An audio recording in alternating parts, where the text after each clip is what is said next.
Bonsoir à tous, salut à tous, très heureux de vous retrouver sur la chaîne Twitch de la métropole de Montpellier, de la ville de Montpellier pour le 9e numéro du Montpellier Sport Club. Très heureux d'être avec vous. Dans la deuxième partie de l'émission, on va parler judo. Vous allez voir Benjamin Psaume enfiler son kimono. Ce sera après 20h. Je ne sais pas si ce sera très réussi, si ce sera très sexy, mais ce sera ça. On sera avec deux champions du club de judo de Montpellier, le Montpellier Judo Olympique. C'est le plus gros club de la ville et de la métropole en judo, avec Angèle Gustan, qui est présenté comme et pressenti d'ailleurs comme le futur Teddy Riner, celui qui prendra la relève, et puis Emma Mélis aussi, plus jeune mais devenue récemment championne de France junior. Ils seront tous les deux avec nous, avec la présidente aussi, Christelle Lavaux, puis le directeur technique Arthur Combeau, donc du très gros club de judo Calvin en poupe. Avant ça, on va parler football, la première de Camara, le coup de sang de Nicolin, et puis la Ligue 2, puisqu'on est à deux doigts d'y mettre les deux pieds de manière officielle. C'est l'actu du NHSC, on va en parler avec nos consultants Fred Mendy et Benjamin Psaume. Bonsoir à tous les deux. Salut Bébert, salut à tous.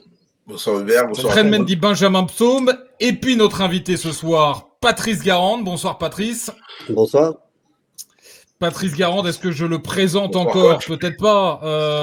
Attaquant de la Paillade en 90-91, après la victoire en Coupe de France de Montpellier, entraîneur de Toulouse, de Dijon, mais surtout du Stade Malherbe de Caen pendant des années, adjoint, puis principal longtemps, en Ligue 2, en Ligue 1, des descentes, des montées, beaucoup de maintien décroché. C'est aussi pour ça qu'on est heureux de t'avoir avec nous, Patrice. Et puis t'es l'homme aussi, on pourra peut-être en dire un mot, qui a relancé Andy Delors en Ligue 1 il y a quelques années. Andy Delors revenu à Montpellier, c'est là qu'il avait, pour la première fois, parce qu'il avait déjà joué en Ligue 1 avant, mais c'est là qu'il avait brillé avec toi au Stade Malherbe de Caen. Sois le bienvenu, Patrice, dans le Montpellier Sport Club. Vous le voyez également à l'écran, c'est Julien Landry d'RMC. Salut Jus. Salut à tous. Julien Landry qui était là pour la première émission de notre saison du Montpellier Sport Club et qui remet le couvert ce soir. On va donc parler de la première de Zoumana Camara. Vous l'avez suivi, il a pris les rênes de l'équipe. 4 jours seulement pour préparer le déplacement à Angers, défaite de 0. La Paillade et Lanterne Rouge, presque officiellement condamnés. On n'attendait pas un résultat, mais on attendait un contenu et des choix. Les choix d'abord, qu'est-ce que vous en dites? Vous en dites quoi? Je vais commencer avec toi, Benjamin Psaume. Est-ce que pour toi, ils étaient justes, les choix de Papus? Est-ce qu'ils étaient à la hauteur de ce que t'attendais? On va dire qu'il a essayé de marquer le coup de suite. Il avait annoncé à son arrivée, on s'en doutait un petit peu qu'il allait mettre un petit peu un coup de pied dans la fourmilière, remettre en cause pas mal de cadres. Et on s'aperçoit qu'il a fait pour moi un petit peu un mix. TJ qui sort TJ du 11, il le met sur le banc pour peut-être un peu marquer le coup. Wabi Kazri qui ne rentre pas. Et après, par contre, on avait quand même un Jordan Ferry avec le brassard de capitaine. Donc voilà, donc je pense qu'il a fait un petit peu un mix. Il a lancé des jeunes, Fayad qui démarre, Païs qui démarre. Je pense que de ce que j'ai ressenti à la télé, un petit peu dans les consignes, parce que je pense qu'il mise énormément sur le petit Païs pour la saison prochaine, de ce que j'ai un peu compris. Et donc voilà, il a fait un petit peu un mix. C'est un essai, c'est ce que je te disais, les 4 derniers matchs, ça va être un essai permanent pour lui. À la fois ce qui se passe à Grammont toute la semaine, avoir les attitudes, les comportements, ceux qui ont envie de bosser, et également en compétition, et notamment, ça va être intéressant pour lui de voir ce que ça vaut un Païs, un Fayad ou d'autres au Vélodrome, dans un contexte hostile comme ça, où ça va être très compliqué de voir ce qu'ils ont dans le ventre pour préparer la saison prochaine. Chaque entraînement et chaque match est un essai pour lui pour la saison prochaine, mais ses choix ont montré quand même, pour répondre à ta question, je conclus, que quand même il a envie d'amorcer pour moi un virage au sein du vestiaire et au sein du groupe dans ce qui s'est passé cette saison. Je vais pas interroger Frédéric Mendy qui est arrivé très tard, qui s'est connecté très tard pour le Montpellier Sport Club ce soir. Il est pas chaud, donc je laisse Frédéric Mendy s'échauffer. Julien Landry, toi, le premier laboratoire de Papus Camara, t'en as dit quoi? Delors et Mahama qui sont pas retenus, Savanier qui est sur le banc, Silas, Sako, Kazri qui sont pas rentrés. Non, mais déjà, moi, j'ai aimé la première conférence de Papus Camara. Honnêtement, alors, on est sorti de là, je sais pas, j'ai senti un vent de fraîcheur, presque même un vent d'espoir en se disant et si finalement ils arrivaient à faire l'impensable. Non, mais on est sorti de là. J'ai trouvé Laurent Nicolin. J'avais trouvé Laurent Nicolin de nouveau un peu combatif. Je l'avais trouvé de nouveau prêt. Je sais pas, j'avais senti un vent de fraîcheur. Et bon, après 3 minutes, le vent de fraîcheur il s'est de nouveau cassé. Au moins, on n'est jamais déçu avec cette équipe-là. Au moins, on sait que ça va très vite. Tu souffres pas longtemps et ça, c'est plutôt bien. Non, mais oui, il a fait des choix. Même s'il avait dit sur sa première conf qu'il ne voulait pas sortir le fouet, qu'il ne voulait pas couper des têtes, Je pense qu'il est obligé en arrivant. Je partage l'avis de Benji. Je pense qu'il compte beaucoup sur le petit Nicolas Pailly, mais il compte sur lui parce qu'au moins on est sûr que lui sera l'année prochaine. Parce que moi, honnêtement, sur le 11 de départ qu'il y avait dimanche après-midi, je pense qu'il y en a 10 qui peuvent être partis et que tu peux repartir qu'avec Nicolas Pailly. Je pense qu'il peut y avoir un grand ménage fait cet été et je pense qu'il avait besoin de marquer le coup. Moi, j'aurais presque qu'il marque le coup même presque avec Jordan Ferry et qu'il donne le brassard à un jeune pour aller jusqu'au bout de l'idée. Je pense qu'il avait besoin de quelques cadres, mais voilà, je pense qu'il avait besoin de choix forts, il avait besoin d'envoyer des messages. Est-ce qu'ils vont être entendus? Je ne sais pas, mais en tout cas, voilà, je trouve que la première, en termes de résultats, ils ne sont pas là. Je trouve qu'en termes d'état d'esprit, il y a du mieux. Et je pense qu'il a envoyé un signal fort à tout le vestiaire en vue de la saison prochaine. Je pense qu'on en parlera. Je pense que Laurent, si le message n'avait pas été compris, il en a remis une couche derrière. Oui, et on va en parler en effet dans quelques instants. C'est sûr que il est en train de faire une large revue d'effectifs, Zoumana Camara, aussi parce que oui, d'accord, on dit 10-15 joueurs qui seront partis, mais encore faut-il leur trouver un point de chute pour ceux qui seront sous contrat. Encore faut-il qu'ils veuillent partir pour ceux qui ont un très bon salaire. C'est pas non plus facile de faire partir des joueurs, même si évidemment Après, beaucoup vont y être incités. Oui, mais il est obligé de faire une large revue d'effectifs parce que peut-être certains joueurs seront encore là alors qu'on le prévoit pas et il veut voir ce qu'ils ont dans le ventre. Qu'est-ce que vous avez pensé, vous, messieurs? On a les journalistes ce soir, on a les anciens joueurs et entraîneurs et qui sont aussi avec nous. Fred Mendy, et puis ensuite je donnerai la parole à Patrice Garande. Fred, t'as coaché ces joueurs-là. On a fait une émission, on en a parlé ensemble il y a pas longtemps. Il y a des joueurs. Et Laurent l'a dit, on va en reparler de Laurent dans un instant, mais qui n'ont plus leur place au MHSC. Qu'est-ce que tu as pensé des premiers choix de Papus Camara, que tu connais en plus, Papus Camara? Ouais, bonjour à tout le monde. Coach, bonjour. Hein. Il est arrivé tellement tard qu'ils n'ont pas pu se saluer. Mais tu m'as fait l'honneur déjà de parler avant lui. Déjà, tu m'as mis la pression déjà. Et ouais, alors, les premiers choix de Papus, je m'en doutais, mais... Après, comme je rejoins un peu Ben, on aurait tous aimé qu'il en fasse un peu plus, mais déjà, il a fait des choix je pense qu'il en a marqué quelques-uns. Parce que quand on voit les images, j'ai revu le match après, parce que je l'ai vu 2 fois, quand on voit les images de certains qui reviennent et qui ne rentrent pas, merci, qui ne rentrent pas, et le visage ne trompe pas. Voilà, moi j'ai vu des visages... Ça prouve que là, le coach a marqué son empreinte. Après, voilà, comme il disait Ben aussi, au jus, on attend maintenant un peu plus. Et moi, je suis d'accord. Ce qu'ils ont fait, c'est bien. Qui pensent à l'année prochaine, même si elle m'a difficile à Marseille, mais qu'est-ce qu'on a à perdre de plus? Ben rien. De toute façon, ça fait 8 matchs d'affilée qu'on ne gagne pas. Même si les jeunes y jouent, au contraire, c'est les faire jouer sans pression, leur enlève la pression. À la limite, même si tout le monde me disait l'inverse, mais je préfère qu'ils jouent Marseille, sans pression comme ça, qu'ils avaient joué 3-4 matchs avant, les jeunes, où il faut gagner et avoir dans la tête, dans l'osso, on prend un but ils perdent un match, 2 matchs, 3 matchs, je ne sais pas comment les récupérer que là. Marseille, ça peut être que bien pour eux. Maintenant, à partir de maintenant, ça peut être que du positif. Ils gagnent un match. Ben, entre guillemets, c'est les rois, ils sont là, grâce à eux, ça repartira bien. C'est pour ça que Marseille, à la limite, c'est plus pour Marseille que vraiment pour nous, le plus inquiétant. Oui. Ouais. Je vais donner la parole à Patrice Garande. Je lis quelques messages là sur le chat. Il y a Aviateur qui a repéré que j'avais mis ici le maillot d'Eli Wahi que je suis allé voir à Francfort ce week-end. T'inquiète pas, t'entendras parler de lui. Il y a Louis également qui nous salue sur le chat. Il y a Lucas. Il y a Lucas qui nous disait la seule chose qu'on retiendra, c'est qu'on a eu la possession, ce qui n'était pas arrivé depuis un moment. Pour le reste, but dès le début du match et rien en attaque. Lucas qui ajoute de toute façon, on n'attend rien sur cette fin de saison, qu'il fasse des tests et qu'il voit pour l'an prochain. Roro qui nous dit bonsoir à toute la famille, on salue évidemment. Nico aussi, Ferry a dit qu'ils avaient prouvé qu'ils ne s'en battaient pas. Alors, ouais, d'accord, les 3 premières secondes n'étaient pas dégueu, effectivement. Bon, voilà, quelques messages sur le chat. Fred, il a du courage de regarder les matchs 2 fois également, on nous dit sur le chat. C'est vrai que Papus Camara, en fait, finalement, la saison prochaine a déjà démarré pour Papus Camara. C'est comme si on était déjà en Ligue 2. Il est en train c'est la prépa estivale de Papus Camara. Il a déclaré après le match, Patrice Garande, je me fie à ce que j'ai vu tout au long de la semaine. Il n'y a pas de poste qui appartient à tel ou tel joueur. Je ne suis pas venu pour faire des entretiens individuels toute la semaine et justifier mes choix. Ce qu'on vient de dire, plus cette déclaration, qu'est-ce que tu dis de cette prise de fonction? Oui, mais elle est à la fois normale et classique, même si le contexte montpelliérain est quand même particulier. Mais à travers ce que vous venez de dire, bon, c'est normal. D'abord, le premier signe qu'il envoie, c'est aux jeunes en leur disant si vous êtes bons, il y a de la place pour vous. Et moi, c'est pas parce que vous êtes jeunes que vous jouerez pas. Vis-à-vis de quelques anciens, il a pointé quelques responsabilités en faisant des choix. Mais on ne peut pas mettre que des jeunes sur le terrain, c'est une trop grande responsabilité. Donc, il est obligé de faire une équipe mixte. Pour ce premier match en 4 jours, quel peut être son message ? Attitude et comportement. La seule chose qu'il attend de cette équipe, c'est une attitude et un comportement par rapport aux valeurs de Montpellier, par rapport au club de Montpellier, par rapport aux supporters de Montpellier, par rapport à tout ça.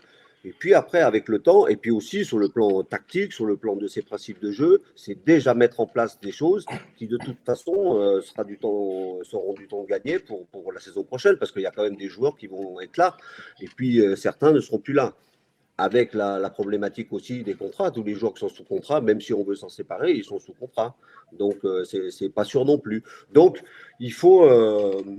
voilà, il a fait, je trouve, moi, quelque chose de cohérent. Il a vu un premier match, il a vu aussi les entraînements.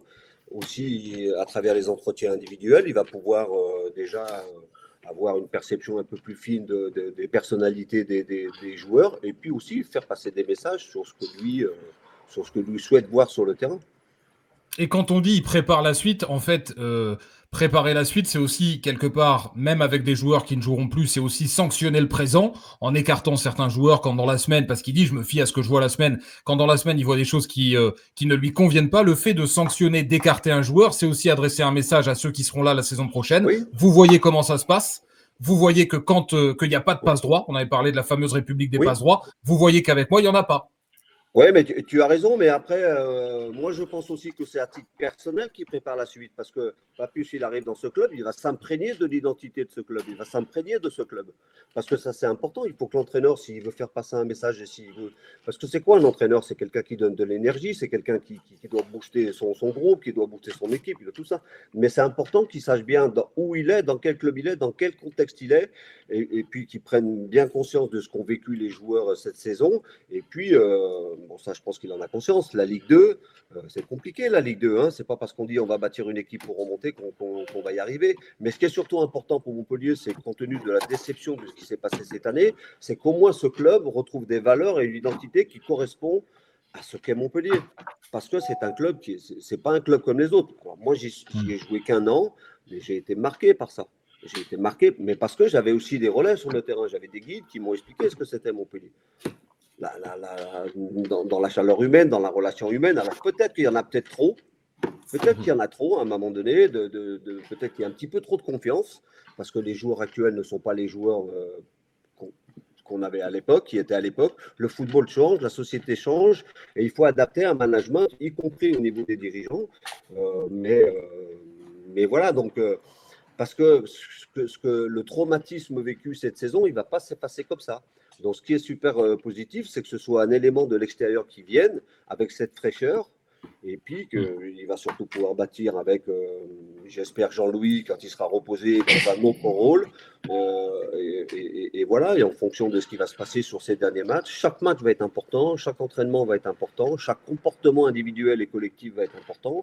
Et ils vont pouvoir après prendre les bonnes décisions pour en tout cas refaire une équipe qui corresponde aux valeurs de Montpellier et qui sur le terrain soit une équipe compétitive. Il y a Manu qui nous rejoint, qui nous dit on en parlait avec Benji avant le match du Havre en disant moi je trouve que c'est la meilleure nouvelle qu'il soit arrivé à Montpellier, que cette relégation elle soit presque actée et qu'on ait basculé sur un nouveau projet. J'aurais presque aimé qu'on le fasse après Saint-Etienne. Je trouve que, comme le dit Patrice, c'est un gain de temps, tu l'as dit, les messages envoyés aux joueurs, il n'y a plus de passe droit, mais surtout quand tu as un nouvel entraîneur, que tu débarques dans une nouvelle ville. Il serait débarqué quoi? Au début du mois de juillet, il n'aurait pas connu les préparateurs, il ne connaissait pas les installations, oui. Il aurait dû imaginer une préparation, on aurait peut-être perdu 1 semaine ou 15 jours. Là, il est en train déjà de savoir avec quel joueur il va partir la saison prochaine. Ou pas d'ailleurs, mais au moins il sait sur quel joueur il peut compter.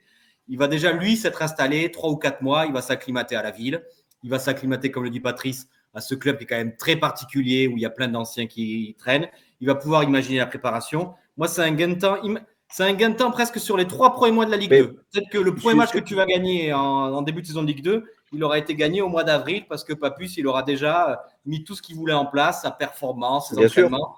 tout changer. Je trouve que c'est un gain de temps exceptionnel qu'a fait Montpellier. Julien, je voudrais rajouter, quand je dis particulier, c'est pas négatif. Hein, c'est ce qui non, bien sûr. Alors, moi, pour le suivant, c'est pas négatif ce que je dis, mais c'est un gain à part dans le. On remonte au tout début de Montpellier. Puis aussi, où je te rejoins, c'est que c'est un gain de temps. Alors, on a parlé de l'entraîneur et des joueurs, mais aussi pour les dirigeants. Parce que quand on fait une saison comme ça, tout le monde a des responsabilités. C'est vraiment de s'asseoir autour d'une table et de dire, bon, on a déconné où? Qu'est-ce qu'on a loupé? À quel moment on l'a loupé? Et puis, qu'est-ce qu'il faut changer pour que ça n'arrive plus?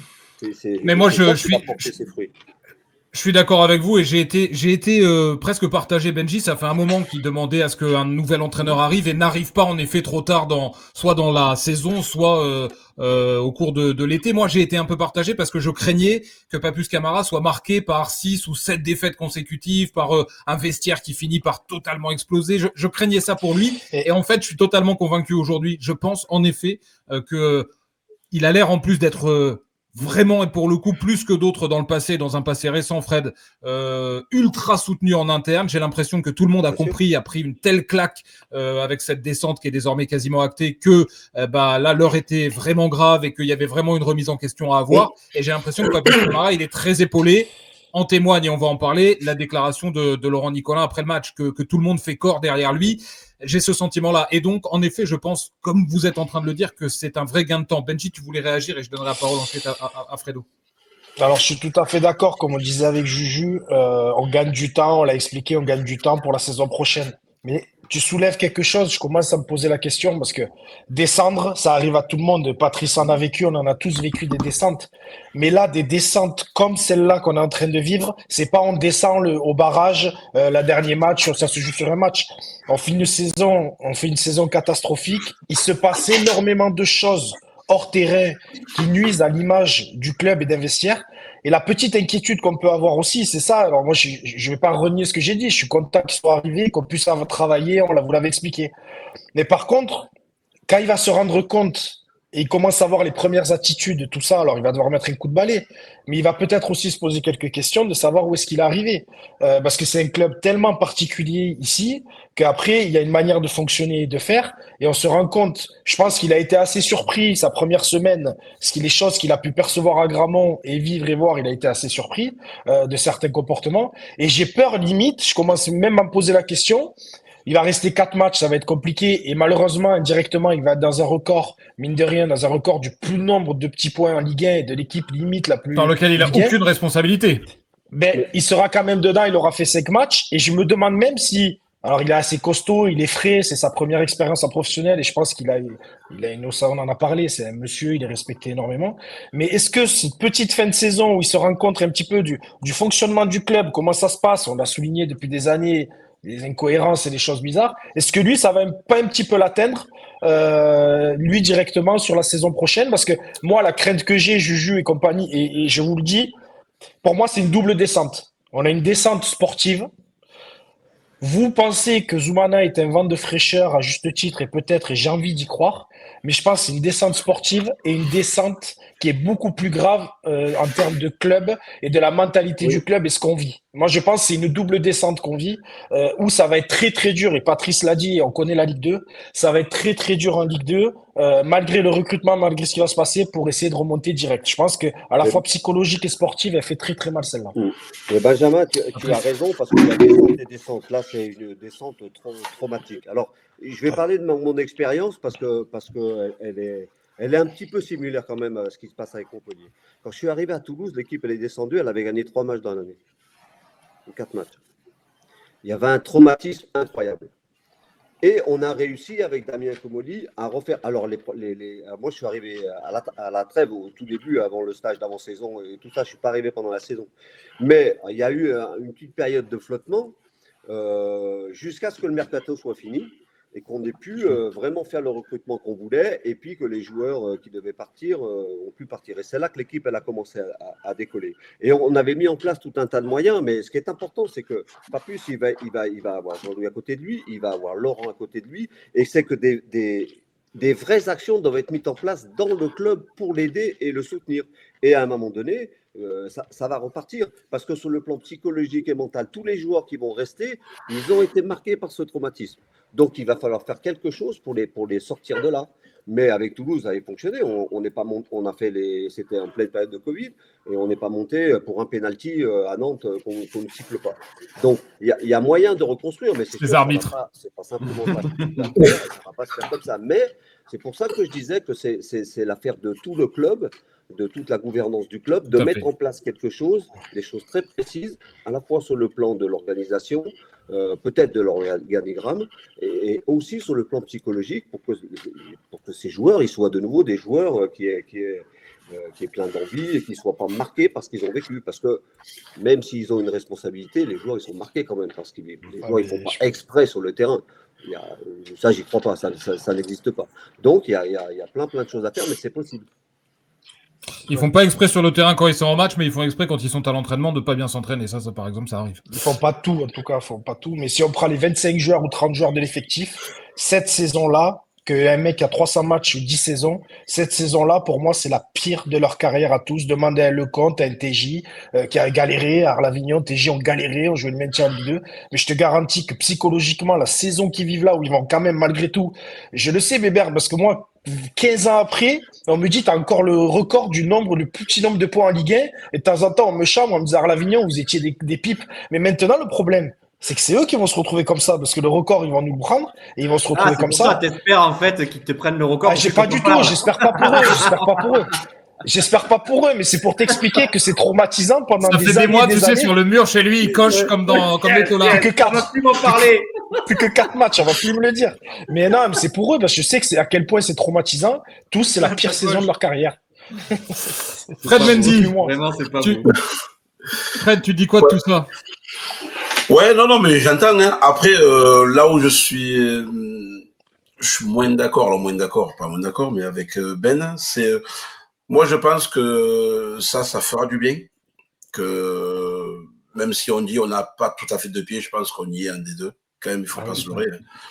Voilà, il faut. On a les pieds, des mains, la tête, on a tout, Fred. Oui, non, mais mathématiquement, moi, j'aime pas trop ce nom. Mathématiquement, on ne gagnera pas Paris. Voilà, ça suffit. Et Marseille.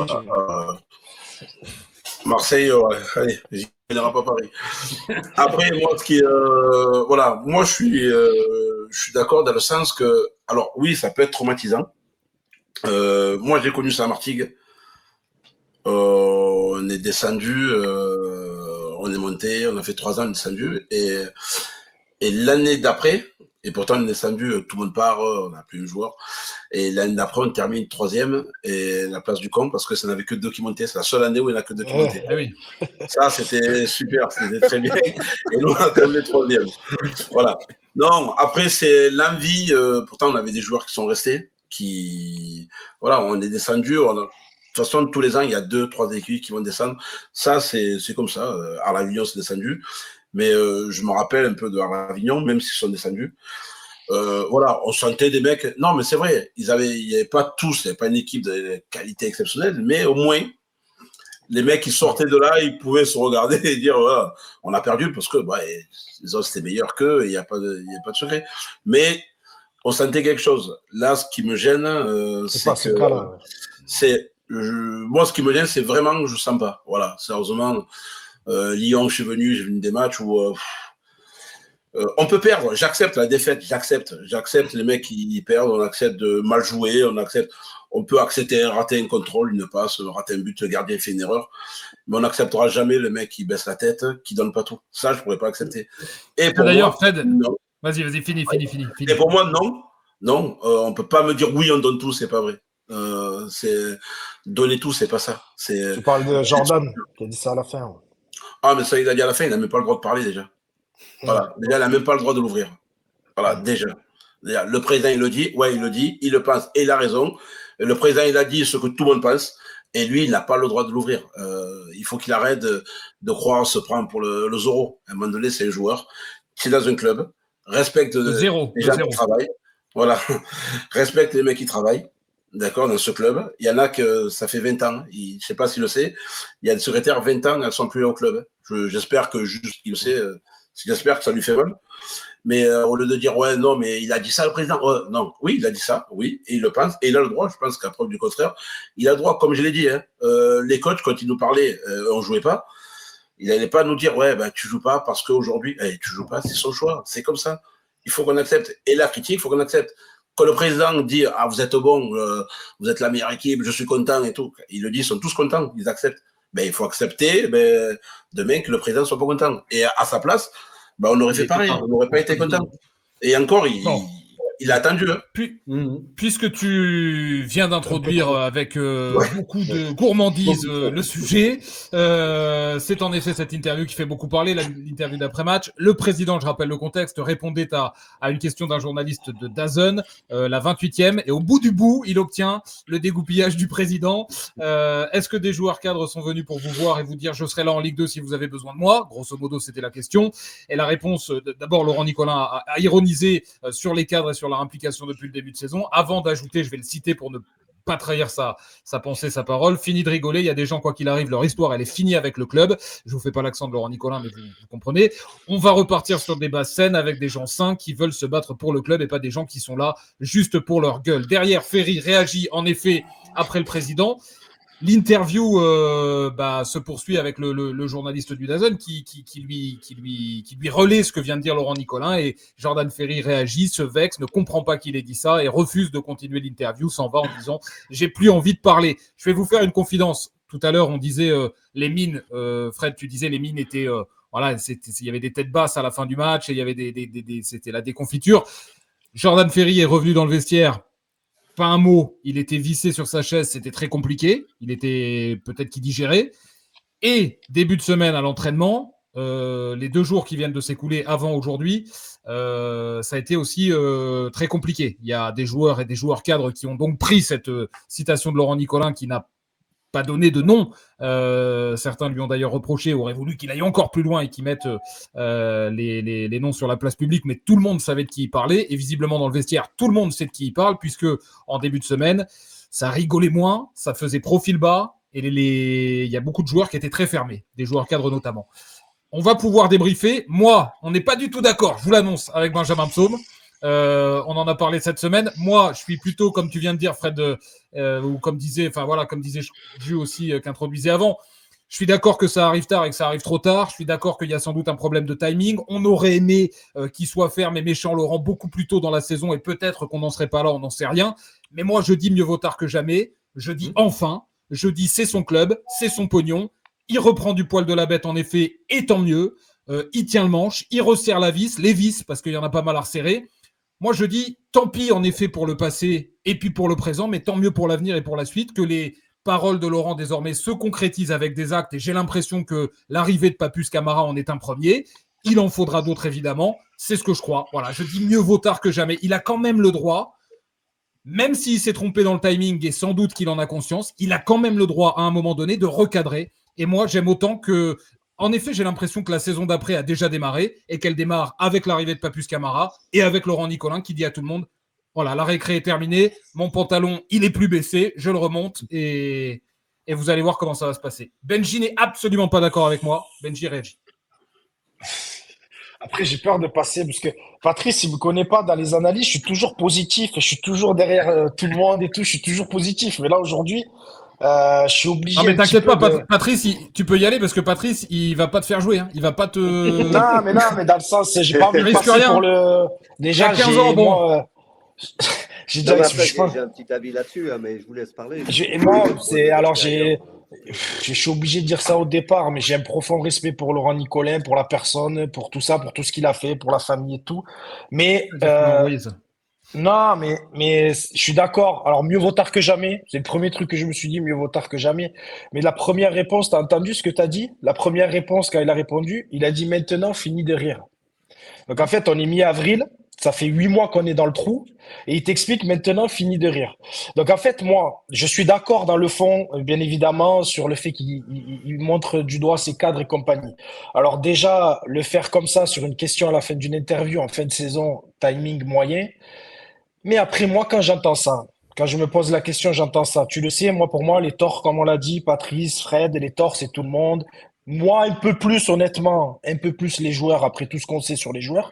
Oui. Mais quand j'entends ça et qu'il dit fini de rigoler et qu'il massacre ses cadres parce qu'il a nommé un nouvel entraîneur il y a 3-4 jours et il sait qu'ils vont en Ligue 2 définitivement, je me dis quand même, je me dis tout ce qui s'est passé dans la saison et tout ce qu'on sait, le nombre de choses qui se sont passées où les joueurs n'ont pas respecté son club, donc lui, directement, où je l'ai pas entendu une seule fois dans la presse ou en interne, on a des retours où on sait pas trop si ça a envoyé. Je me dis quand même d'aller les massacrer comme ça quand il n'y a plus rien à jouer et sur une interview comme ça après un non-match une fois de plus. Et j'ai repensé à tout ce qui s'est passé cette saison. TJ, l'affaire au puits. Je repense à Andy Delors qui se porte blessé et qui fait des photos dans des tournois de paddle alors qu'il est encore sous contrat et qu'il n'est pas dispo pour ce match-là. Je repense aux vidéos et aux photos qu'on voit de certains joueurs qui ne viennent pas au match et qui sont dans des soirées. Je fais pas du sensationnalisme, hein, je juge pas, j'ai été ancien joueur. Et je veux dire, je sais comment ça fonctionne un joueur de foot. Mais je repense à tous les événements, les joueurs. Je me dis pareil, Bébert, je reviens là-dessus, je suis désolé, Patrice, on pourra peut-être en parler. J'ai au moins 5-6 joueurs qui ont 4-5 kilos de trop dans cet effectif par rapport à leur poids de forme depuis 1 ou 2 ans. Ça, pour moi, tous ces faits-là, Fred, il y en a peut-être un peu plus. Parce qu'on sait qu'il y en a qui ont pris, il y en a qui ont pris un du peu plus poids, les gars. des joueurs ou des kilos? Non, des kilos et des joueurs. Parce qu'il y en a il y en a qui ont même pris du poids. Hein, et il y en a qui ont pris du poids dans la saison. Je veux pas dire, voilà. Et il y en a qui ont pris du poids depuis qu'ils sont arrivés. Et donc, en fait, quand j'additionne tous ces événements où des joueurs ne respectent pas le club, et je n'ai jamais entendu une communication alors qu'il y avait encore quelque chose à jouer. Je n'ai jamais entendu une communication dans la presse ou en interne où vraiment on a écarté des mecs. Le seul truc qu'on a fait, c'est on a enlevé le brassard à TJ après le puits, mais TJ, le brassard à la rigueur, bon, il est toujours sur le terrain. Mais j'ai jamais entendu toute la saison avec tout ce qui s'est passé, et on le soulignait, on disait c'est incroyable à ce niveau-là d'avoir des joueurs en surpoids qui sont encore là à rentrer ou à jouer, à démarrer les matchs en Ligue 1. J'ai jamais entendu tout ça. Et là, c'est vrai que maintenant que c'est foutu, que c'est mort, de l'entendre marbrer ses cadres, on est tous d'accord, les gars, on est tous d'accord que les cadres, ils ont failli et tout, mais l'entendre à ce moment-là, alors que je l'ai pas entendu, quand il y avait encore des choses à jouer, c'est ça qui m'a un petit peu interpellé, qui m'a un petit peu gêné, parce que j'ai dit en gros, fallait envoyer avant, fallait y aller avant, on mastique et tout, quand il y avait encore quelque chose à jouer. Beaucoup de tes joueurs ne respectent pas ton club, tes entraîneurs, parce qu'on a 3-4 entraîneurs, on a eu avant, ne les respectent pas depuis des années, mais il fallait peut-être y aller un petit peu avant. Il a sans doute pensé que ça finirait par passer, qu'il finirait par se réveiller, que voilà, il a été sans doute un peu naïf, Laurent Nicolas, on l'a déjà dit, mais j'entends ce que tu dis, Patrice, et ensuite Fred et Jus Patrice. Alors, moi, ce que je peux voir de l'extérieur, d'abord, avant que l'émission commence, on a parlé du côté de l'émotion et de tout ça. Moi, je pense que Laurent, il est à bout et sur le coup de l'émotion, il a dit des choses avec son franc-parler. Alors, on peut toujours discuter de la forme, même si on sait, je peux dire même si je suis pas dedans comme vous, on sait qu'il a raison. Après, pourquoi il l'a pas fait avant? Il a aussi, parce que je pense qu'avant, il avait toujours déjà la possibilité de s'en sortir et la protection de son club, et aussi surtout le fait que Jean-Louis arrive avec lui, il s'est dit ça va le faire. Parce qu'il ne faut pas oublier, ou alors dites-moi si je me trompe, ce n'est pas Laurent Nicolas qui a viré Jean-Louis Gasset. Jean-Louis Gasset qui a décidé d'arrêter. Et il avait déjà demandé 2 matchs avant d'arrêter. Et suite à une discussion avec Laurent, mais comme ils ont de telles relations et Jean-Louis a un tel amour pour son club qu'il s'est laissé convaincre de continuer. Donc le changement, il est fait parce que Jean-Louis arrête. Si Jean-Louis il dit qu'il n'arrête pas, ça continue comme ça jusqu'à la fin avec la même problématique. Vous êtes d'accord avec ça? Donc, mais c'est tout le problème. Après, je pense que moi, Laurent, ça ne veut pas dire qu'il n'ait pas fait des choses en interne, mais sur le plan médiatique à l'extérieur, il est aussi dans un rôle où il doit protéger l'institution. Et là, il est à bout parce que j'ai presque envie de dire c'est de l'amour, mais c'est du désarroi par rapport à un dépit amoureux, parce qu'il voit que son club, voilà. Et puis aussi, Laurent, il doit penser à son père. Et puis aussi, Laurent, il doit penser à toutes ces choses-là. C'est parce que c'est en ça que je dis que ce club est particulier. Parce que Montpellier, pour moi, c'est une affaire d'hommes, la construction de personnages qui avaient une relation entre eux incroyable et qui ont réussi à faire de ce club ce qu'il était jusqu'à cette saison. Et Laurent, il a pris la suite, et Jean-Louis, il est là-dedans. Et il y a ce côté émotionnel qui fait que c'est quelquefois compliqué de gérer ça. Et je pense que Laurent, après ce match-là, il était Tout à fait. Voilà, il a peut-être, il a même sûrement regretté la forme, même si il savait très bien que ce qu'il disait, il avait raison. Mais bon, maintenant, c'est fait, on ne peut pas revenir en arrière. Maintenant, il s'agit à partir de là de construire. Après, moi, j'entends des trucs sur les joueurs qui sont en surpoids. J'ai pas besoin de l'entendre. Hein. Il y a la télé. Surpoids. Il y en a certains que je connais très bien. Hein. Donc voilà, mais oui, les cadres, ils ont failli. Oui. Ça aussi, peut-être, parce que les cadres, ils ont aussi le salaire qui va avec. Et Laurent Nicolin, dans un club comme Montpellier, il les a. Je ne veux pas dire qu'il les payait trop, mais il les a aussi payés à la valeur qu'il leur reconnaissait, aux compétences qu'il leur accordait. Et il avait droit d'avoir un retour sur le terrain. Alors, il l'a eu quelques fois, mais là cette saison, apparemment, sûrement, il ne l'a pas eu. Et il l'a espéré très longtemps cette saison. Oui, mais il y a tout ça qui rentre en ligne de compte, mais c'est le côté émotionnel surtout qui fait que ça ressort. D'un côté, Jean-Louis, c'est. Je l'ai dit tout à l'heure, moi, c'est une souffrance terrible pour lui. Ça va bien au-delà de la défaite d'un match. Ça va au-delà de ça. Laurent, il y a une souffrance aussi émotionnelle incroyable. Donc voilà. Donc, quand c'est l'émotion qui prend le pas sur le recul, sur la sérénité, c'est toujours compliqué. C'est toujours compliqué. Et comme tu dis, les cadres ont failli défendre et failli marquer, mais failli seulement. Il y a Lucas qui nous dit sur le chat, non mais c'est vraiment des précieux ces joueurs, une génération qui n'accepte pas les critiques, c'est des personnes qui ne peuvent pas évoluer dans la vie. Il y a Roro qui nous dit, je me demande s'il garde pas le club pour faire plaisir à sa mère, c'est pas possible, il a raison Benji, moi je vous garantis que ça me rend vraiment malheureux d'avoir vécu tout ça. Gengis qui nous dit, salut à tous, vive Fred Mendy, ancien grand joueur de la old school, et mec en or, ton ancien Gattuso. C'est ton ancien Gattuso. Ouais. Lucas Greffier. C'est Nicolas. Nico d'Andriano, ouais, c'est lui Gattuso. Et ben voilà. Lucas qui nous dit, on a bien compris que Montpellier, on y mangeait bien, donc logique que tout le monde veuille aller au bout de son contrat. Il y a Keras qui nous dit, bonsoir Ali Payadin, quelle superbe équipe ce soir. Ah ouais, mais nous on vous réunit la crème de la crème, hein, avec Jules Landry, Fred Mendy, Patrice Garand et Benji. Gengis qui nous disait justement, Nico, la question qui se pose maintenant, c'est celle de la remontée. On connaît le bourbier de la Ligue 2 et les jeunes ne suffisent pas. Et quand on voit nos cadres, j'en vois pas un digne de rester pour l'objectif du retour en Ligue 1 immédiat. Anne, que je salue, qui nous rejoint également. Manu, bon courage à Montpellier pour se délester d'un certain nombre de joueurs encore sous contrat. Ça va pas se bousculer au portillon pour les accueillir ailleurs au même prix. Et Anne qui disait en effet tellement triste de voir le club comme ça. Jules Landry et Fred Mendy sur la déclat de Laurent Nicolin, sur la passe d'armes à distance avec Jordan Ferry, mais aussi avec les autres cadres. Qu'est-ce que vous en dites tous les deux? Qui veut commencer? Jules Landry. T'inquiète pas, Jules, il a pris la parole, il m'a pas laissé le choix. Ah ouais, il t'a mangé, il t'a dévoré. Il y a plusieurs choses à dire. Lié d'abord à l'histoire du club. Laurent Nicolin a toujours été très proche des joueurs. Il a toujours eu ce côté, Fred le sait, où Loulou avait tendance à taper sur les joueurs, très fort, et il l'aurait fait depuis d'ailleurs très longtemps, Loulou. Et Laurent venait souvent derrière, cajoler les joueurs. Il a toujours eu cette relation proche des joueurs où lui protégeait. Je me souviens l'année après le titre où les Montpelliérains partent à New York. Ils ont tous réclamé une augmentation. Loulou, il est fou de rage à New York de voir les salaires qui ont été négociés. Et Laurent va voir les joueurs en disant, non, c'est bon, je vais calmer le moteur, vous inquiétez pas.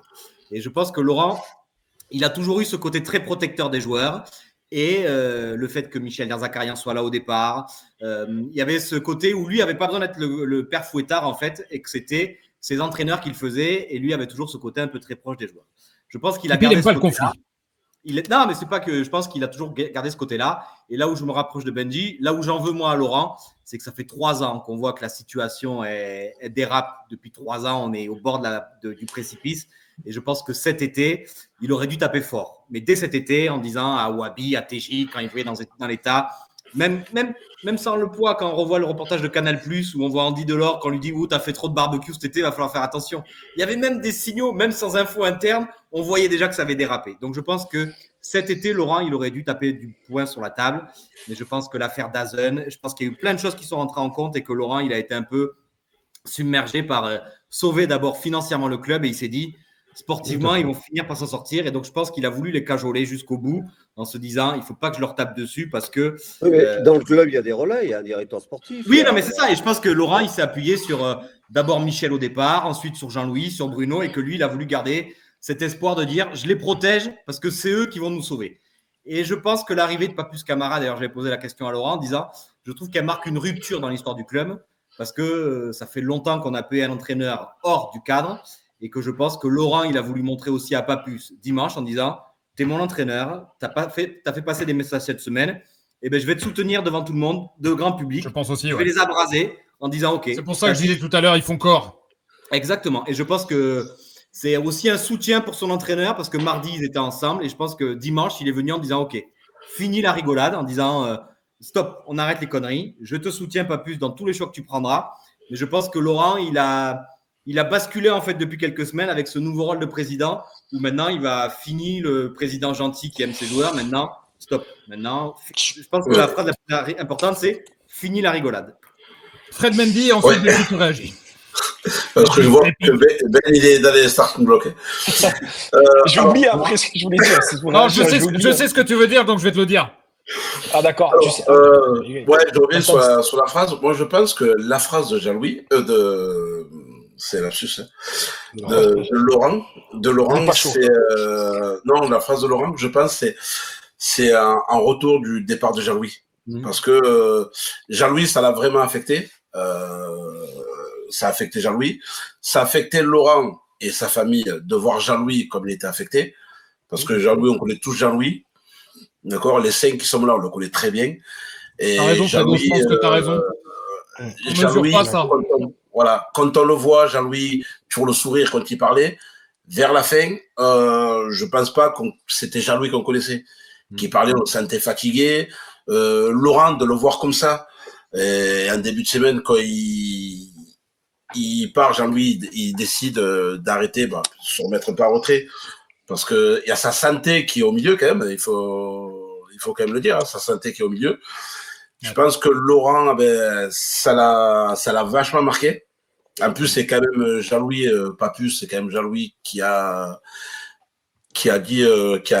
émis son nom. Et je pense que ça l'a vachement affecté. Et la phrase, comme disait le coach tout à l'heure, hein, il y a un contexte pour le dire ou pas le dire, mais je pense que c'est un retour à tout ce qu'il a vécu la semaine et qu'il a lâché. Voilà, qu'il a lâché. Après, moi, je trouve bien.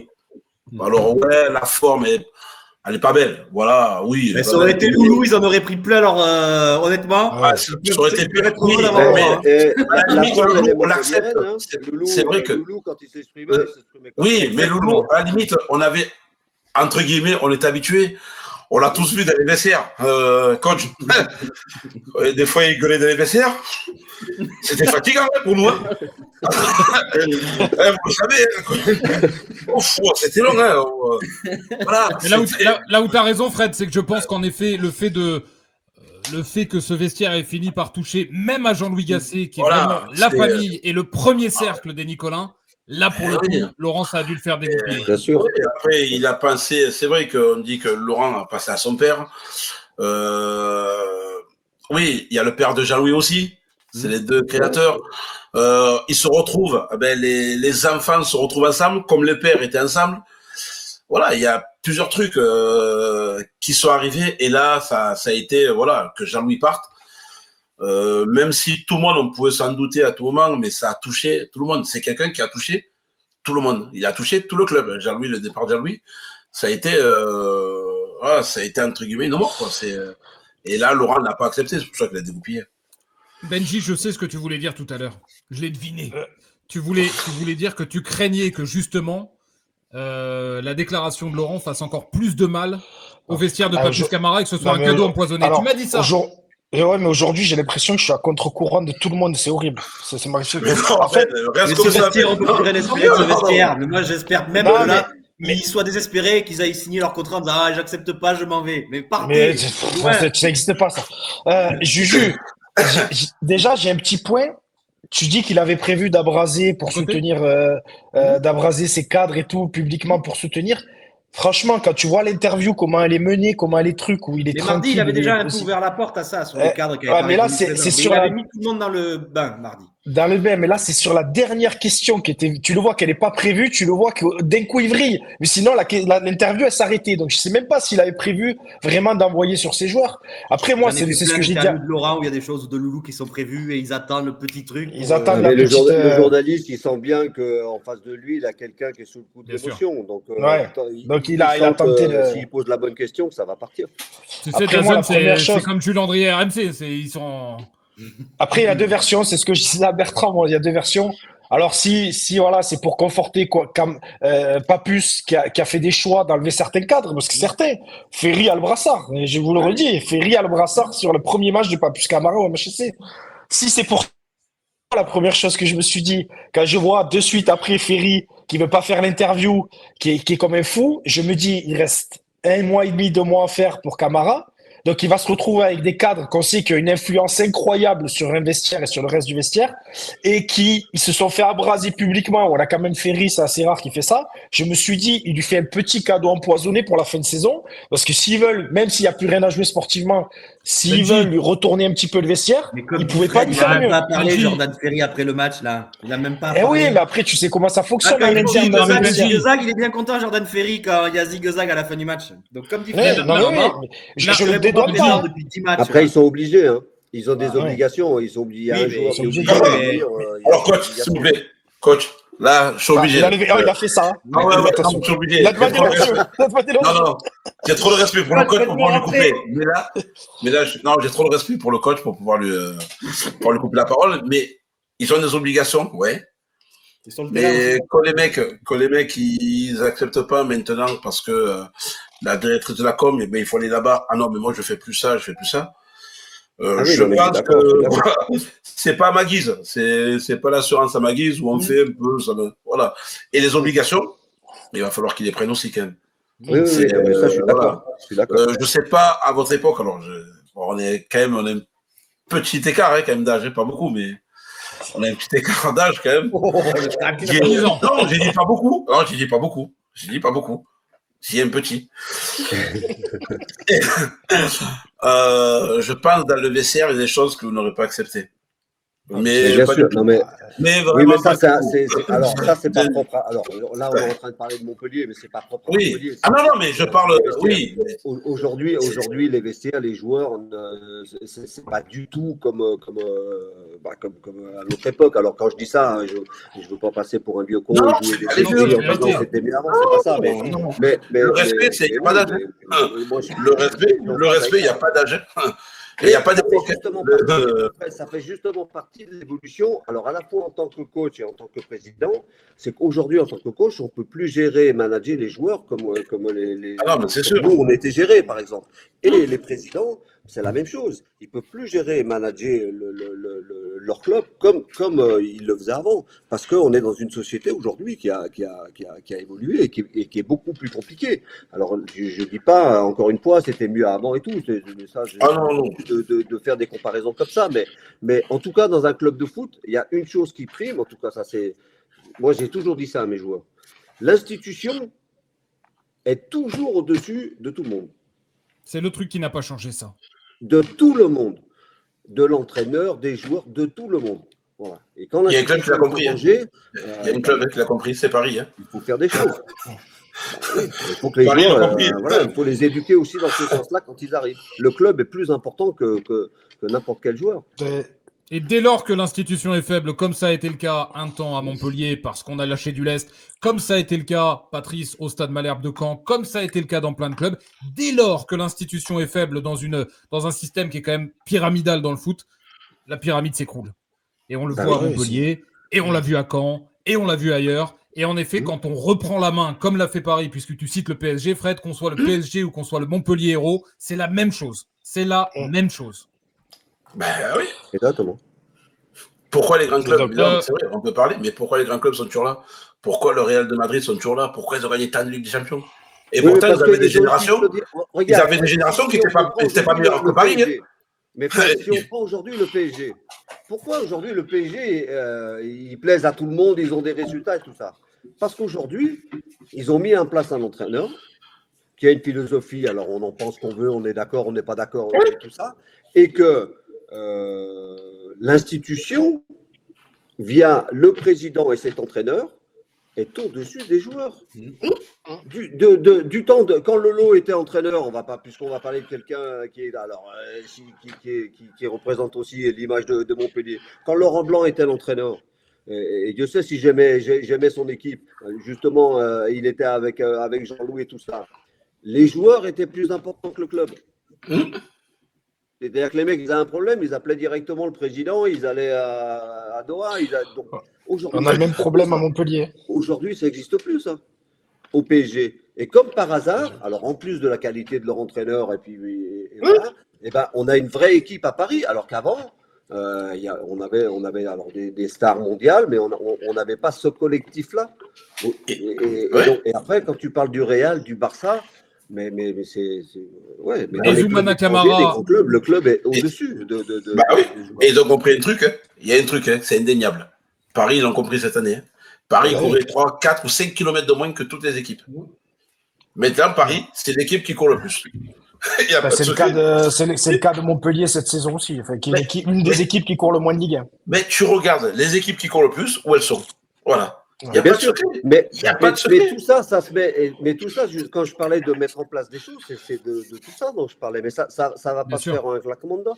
Il faut du temps pour le mettre en place. C'est pour ça qu'il faut mettre un entraîneur. Ils ont mis pas plus. Il faut lui faire confiance. Il faut qu'il reste plusieurs années. Il faut mettre autour de lui. Alors. Quelqu'un pour l'épauler, Jean-Louis, voilà, faut mettre, et puis il faut construire quelque chose là-dessus, croire en ce projet, et puis y aller. Alors après, il ne faut pas se tromper dans les joueurs, je ne sais pas si à la formation, il y a des gamins qui peuvent intégrer, enfin, il y a tout ça, parce qu'il y a aussi un centre de... Enfin, une descente, ce n'est pas simplement que l'équipe première, il y a un centre de formation, il y a tout ça. Et la réserve, elle n'est pas bien aussi. C'est tout un ensemble qu'il faut peut-être pas rebâtir, mais reconstruire d'une façon différente, pour recréer quelque chose, tout en s'appuyant quand même sur l'identité de Montpellier. Il ne s'agit pas de tout raser, parce que c'est son identité, c'est sa force. Ouais, c'est ça. Et c'est comme ça que les supporters, ils vont, s'ils arrivent à recréer ça, les supporters, ils seront là l'année prochaine, et il y aura du monde dans le stade, mais parce que les supporters de Montpellier, c'est des gens qui aiment le foot, qui connaissent le foot, mais ils sont difficiles. Hein. Mais la première chose qu'ils demandent, c'est que les mecs qui courent et qui se battent. Hein. C'est ça qui est reproché. Si les mecs qui font ça déjà, ils sont prêts à leur pardonner beaucoup de choses. Ah oui, mais pas plus, ça va le faire. Donc, s'ils arrivent à recréer ça... Après, moi, je suis persuadé que le chantier est en effet énorme. Il y a beaucoup de choses, et pas que sur le terrain, et pas que sur l'équipe première. Il y a beaucoup de ménage à faire à tous les étages du club, on est d'accord. Mais moi, ce qui me laisse en effet plutôt confiant, peut-être plus que Benji ce soir et globalement en ce moment, c'est que, Papus Camara, tout ce qu'on dit là sur l'institution, sur la force de l'institution et la nécessité qu'elle soit au-dessus des joueurs, il le sait. Il a fait 15 ans au Paris Saint-Germain en tant que joueur, en tant qu'entraîneur. Il a vu le PSG sous Laurent Blanc souffrir d'une institution trop faible. Il a vu le PSG changer ensuite et reprendre la main. Il a vu tout ça, Papus Camara. Ce qui me fait plaisir, c'est que du coup, il arrive à Montpellier en connaissance de cause. Et le fait qu'il soit quand même nommé par Laurent Nicolin me fait penser que Laurent Nicolin a pleinement pris conscience des problèmes. C'est ce qui me laisse confiant pour la suite. Après, évidemment... Après, c'est peut-être parce qu'il est venu avec un directeur de la performance.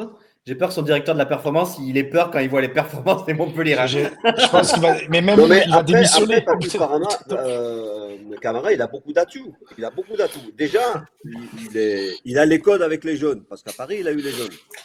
Il a l'expérience aussi, alors en tant qu'adjoint, d'avoir été près des stars et des pros. Donc ça, c'est important, ça. C'est important parce que il va de toute façon, l'équipe de Montpellier de l'année prochaine, il y aura un mix entre des jeunes et il faut, parce que pour remonter, vous ne montez pas qu'avec des jeunes. Hein. Donc il va falloir aussi avoir des anciens. C'est peut-être pour ça qu'il y a peut-être, alors j'en sais rien, hein, vous allez sauter au plafond quand je vais dire ça peut-être, mais peut-être qu'il y a des cadres actuels qui seront là l'année prochaine et que vous-même, vous ne reconnaîtrez pas. Hein. Oui, moi j'ai évoqué le cas de Est-ce que ça t'est arrivé, ça, Patrice? Moi, j'aimerais que TJ reste. Moi, personnellement, j'aimerais que TJ reste. Et je trouve que Patrice, il a les codes pour gérer ça. C'est le plus talentueux, de toute façon. Et on avait le débat, Fred, l'autre jour. L'autre jour, j'en ai parlé, je demandais au chat et j'en parlais. Qu'est-ce qu'on fait de TJ? Et il y a autant d'arguments pour, et moi, j'en vois beaucoup de pour.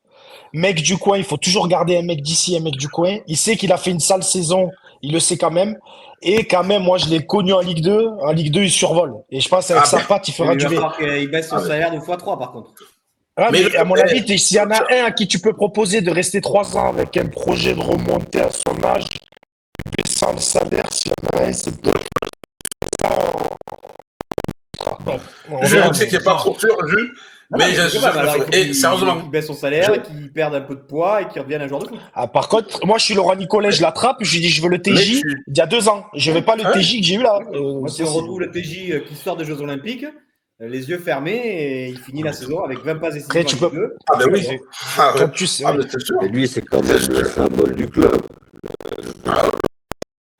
L'équipe, là, cette année, même quand Montpellier avait des résultats, enfin bon, Savanier. Ah oui, non, mais. Après, il est dans l'affectif. C'est une vraie question. Il est vachement dans l'affectif. Ouais, mais c'est pour ça que c'est faisable. Il est vachement dans l'affectif. Et c'est pour ça, si Laurent, il attrape. Ah oui, c'est le joueur qui a la réponse. Ah oui. C'est le seul. Et c'est le seul cadre pour moi où j'ai ce débat-là. Parce que il est capable d'emmener une équipe avec lui. On refera ce débat-là parce que si vous me le lancez à 19h57, je suis mort. Mais on refera ce débat. Voilà, on peut faire. Parce que là, d'ici 3 minutes, on va passer à la deuxième partie de l'émission et au judo, exactement. Donc, je vais libérer Patrice Garande, que je vais remercier. Benjamin en kimono, il est en train de se préparer. Je vais remercier beaucoup Patrice Garande, que vous pouvez retrouver sur Ici Normandie, la Normandie la vraie, c'est-à-dire la Basse, à mes yeux, parce que je suis originaire de la Basse. Vous le retrouvez sur Ici Normandie pour les matchs du Stade Malherbe. Vous le retrouvez dans Allô Malherbe le lundi soir, avec mon ami Olivier Duc notamment, pour débriefer les matchs du Stade Malherbe. Patrice qui suit la saison du Stade Malherbe et donc de Michel Derzakarian, le Stade Malherbe qui malheureusement va faire comme Montpellier, descendre en national à d'étage inférieur. C'est pire. Ouais, c'est pire, national. Je préfère ça des deux quand même. Le dernier beau Stade Malherbe, c'était celui d'anciens Payadins, c'est-à-dire Patrice Garande entraîneur, c'est-à-dire Xavier Gravelaine, Jean-François Fortin. Voilà le dernier Stade Malherbe qui avait de la gueule et malheureusement, voilà, c'est plus le cas. Patrice, merci beaucoup donc d'avoir été avec nous. C'était un plaisir. Merci à vous. Merci Patrice. Merci à toi. Et je vous dis bon courage, je vous chambre pas, hein, parce que là, ça va être difficile. Personne ne peut se chambrer. Voilà. Quand vous avez l'occasion de les croiser, embrassez Jean-Louis et Laurent, voilà. Mais ils vont y arriver. Ça sera fait. Merci Patrice. On t'embrasse aussi. À très bientôt. Merci à vous. À bientôt. Prends soin de toi, Fred. Je t'embrasse aussi, Fredo. T'as pas fait du judo? Il reste pas pour le judo, Fredo. Ah non, chacun. Par contre, j'aimerais avoir les photos de Ben en kimono. Ah non, c'est catastrophique. Ah non, Fred. C'est catastrophique. C'est poids lourd. Je suis poids lourd. Mais alors, n'oublie pas que tu nous as fait trembler quand même. Mais voilà, alors tu vas mettre la tenue. Non, jamais. Par contre, Jules Landry, il reste pour le judo. Je m'en vais aussi. Il a fait du judo. Il a fait du judo. Monté, Araigoshi, Hajime, je connais tout, mais je m'en vais quand même. Bon, messieurs, merci beaucoup. En tout cas, c'était un plaisir. Jules Landry, RMC. Vous retrouvez Jules Landry sur RMC. Vous retrouvez Fred régulièrement dans le Montpellier Sport Club et Patrice Garande sur Ici Normandie. Merci à tous les trois. À bientôt. RMC, écoutez le jeu sur RMC, ça vaut le coup. Même si on ne s'aime pas trop, mais vous pouvez aller le regarder quand même. Il est meilleur en rugby qu'en foot. Ciao les gars. Allez, ciao messieurs. Ciao. Grosse bise. À bientôt. Bon. Je vais les saluer. C'est le sport et le club sur lesquels on a choisi de zoomer ce soir, le Montpellier Judo Olympique. Petit club de quartier il y a 15 ans qui s'est fait une place, et pas n'importe laquelle, sur la scène nationale et même internationale. Avec les deux invités qui sont en train d'apparaître. Pour le moment, on ne les voit pas, mais on va les voir d'ici quelques instants. Christelle Lavaux, présidente. Ouais, on vous voit, c'est parfait, on vous entend. Et puis Arthur Combeau, également, directeur technique et entraîneur, qui est en train de se connecter, qui est en train d'arriver, qu'on va voir apparaître à l'écran. Voilà, bonsoir à tous les deux, Arthur Combeau et Christelle Lavaux, présidente et directeur technique et entraîneur au Montpellier Judo Olympique. Bienvenue dans le Montpellier Sport Club. Merci. Bon, je vais laisser Arthur trouver la bonne connexion et on va démarrer avec vous, Christelle. Vous êtes à l'origine de la création du club, le MJO, puisque c'était, je disais, il y a une quinzaine d'années désormais. Grâce à vous, grâce à deux femmes, en fait, vous et Zaya Bacha également. C'est ça. En 2013. 2013, voilà. Donc on est à plus de 10 ans désormais. Et alors le bond en avant, il est monumental puisque vous avez démarré, c'était un petit club de quartier et vous êtes devenu une des places fortes du judo français. L'organisation de la Ligue des Champions en décembre dernier à Montpellier au FDI Stadium, la première participation de votre club qui est allé en quart de finale, le tout un an après les championnats d'Europe qui s'étaient déroulés aussi à Montpellier. Tous ces événements, votre participation à ce grand événement qui avait lieu au FDI Stadium, est-ce que c'est la preuve que le judo montpelliérain a, grâce à vous, fait un bond en avant? Oui, exactement. En fait, nous sommes partis d'un petit club de quartier. Par la suite, j'ai embauché Arthur Combeau, qui est devenu directeur technique. Et grâce à lui, à ses compétences, à mon dynamisme à aller trouver des partenaires, l'entrée en judo pro league, qui a été un tremplin énorme, la métropole de Montpellier, la région, le département, les partenaires privés comme Nicolas, Veolia. Grâce à ça, on a pu rivaliser avec les gros clubs parisiens. On a 5 salariés en CDI à temps plein. On a un salarié là-haut à Paris qui s'occupe des jeunes qui sont sur une CEP. Et puis, effectivement, on récupère des jeunes qui, jusqu'à présent, allaient sur Paris et maintenant qui commencent à venir sur Montpellier. Ça fait plaisir. C'est une très très bonne nouvelle en effet. Alors il y a le travail sur le tatami dont on va parler aussi avec Arthur. Arthur, est-ce qu'on arrive à bien vous entendre? Oui, je pense là que la connexion est Bonsoir, oui, je pense que c'est établie. Bonsoir Arthur Combeau. Parce que c'est vrai qu'il y a le travail en dehors et c'est notamment celui de Christelle Lavaux. Il y a aussi celui sur le tatami. Ça c'est plutôt votre partie. Vous êtes directeur technique, directeur sportif, entraîneur aussi. Christelle vous a recruté il y a maintenant quelques années. Christelle, avant quand même que je donne la parole à Arthur, qu'est-ce qui fait que vous allez le recruter lui? En fait, c'était un jeune qui avait énormément d'ambition, mature pour son âge, qui avait fait les championnats de France par équipe, qui s'était classé. Et c'était un jeune où j'ai senti le bon feeling. Je recherchais un jeune qui avait envie de s'investir à 100%, tout comme je le suis moi, qui compte pas ses heures, avec qui vraiment le feeling est passé. C'est ça. Bon, Arthur, plein de compliments, vous les entendez. C'est quoi la recette que vous avez appliquée pour amener le club sportivement là où il est? Oui, la recette, elle est pas compliquée. On va dire que j'ai rien inventé. C'est juste du travail et de l'investissement en fait. Et le travail, l'investissement, l'envie et toujours avoir toujours se remettre en question. Ça nous a permis de gravir les échelons au fur et à mesure. Moi, ça fait 9 ans maintenant que je fais ça. Je suis arrivé, j'avais 21 ans. On était un petit club de quartier avec un petit groupe de compétiteurs une dizaine de judokas avec 5-6 ceintures noires. Et aujourd'hui, on a un tatami où on est peut-être 60, dont 45 ceintures noires et que des compétiteurs. Mais en fait, il n'y a pas de recette miracle, c'est juste du travail. Moi, je sortais un petit peu d'une mini carrière dans le haut niveau qui n'a pas duré parce que j'avais pas forcément les qualités pour. Et en fait, je me suis servi de ça pour aller récupérer des jeunes de mon âge, des copains qui avaient plus forcément l'envie de faire du très haut niveau, mais qui sont venus au début nous dépanner, compléter le groupe avec les jeunes qu'on avait. Et au fur et à mesure des années, ça a marché. Et aujourd'hui, voilà, on fait partie des meilleurs clubs français de province et même des meilleurs clubs français tout court. Vous dites du travail et de l'investissement, on peut dire aussi un œil. Il faut pouvoir aller recruter, repérer, miser sur les judokas qui feront l'avenir du judo à Montpellier et l'avenir du judo français. C'est sûr. Il faut surtout aller à contre-courant de ce qui se fait actuellement dans le judo. Là, jusqu'à présent, vous étiez sur l'émission sur le foot. Aujourd'hui, au foot, par exemple, quand on est jeune, dans les clubs de village, l'objectif, c'est d'aller au MHSC. C'est la finalité. Ou du moins, c'est un tremplin pour derrière décoller et faire une carrière. Nous, dans le judo, c'est pas du tout le cas. Aujourd'hui, le professeur, le sensei, c'est vraiment quelqu'un qui est le professeur depuis tout petit et puis qui accompagne jusqu'au bout, quitte à, entre guillemets, je me permets, gâcher des talents parce que il faut absolument rester dans son club d'origine, il ne faut pas changer parce que c'est comme ça, c'est les mœurs.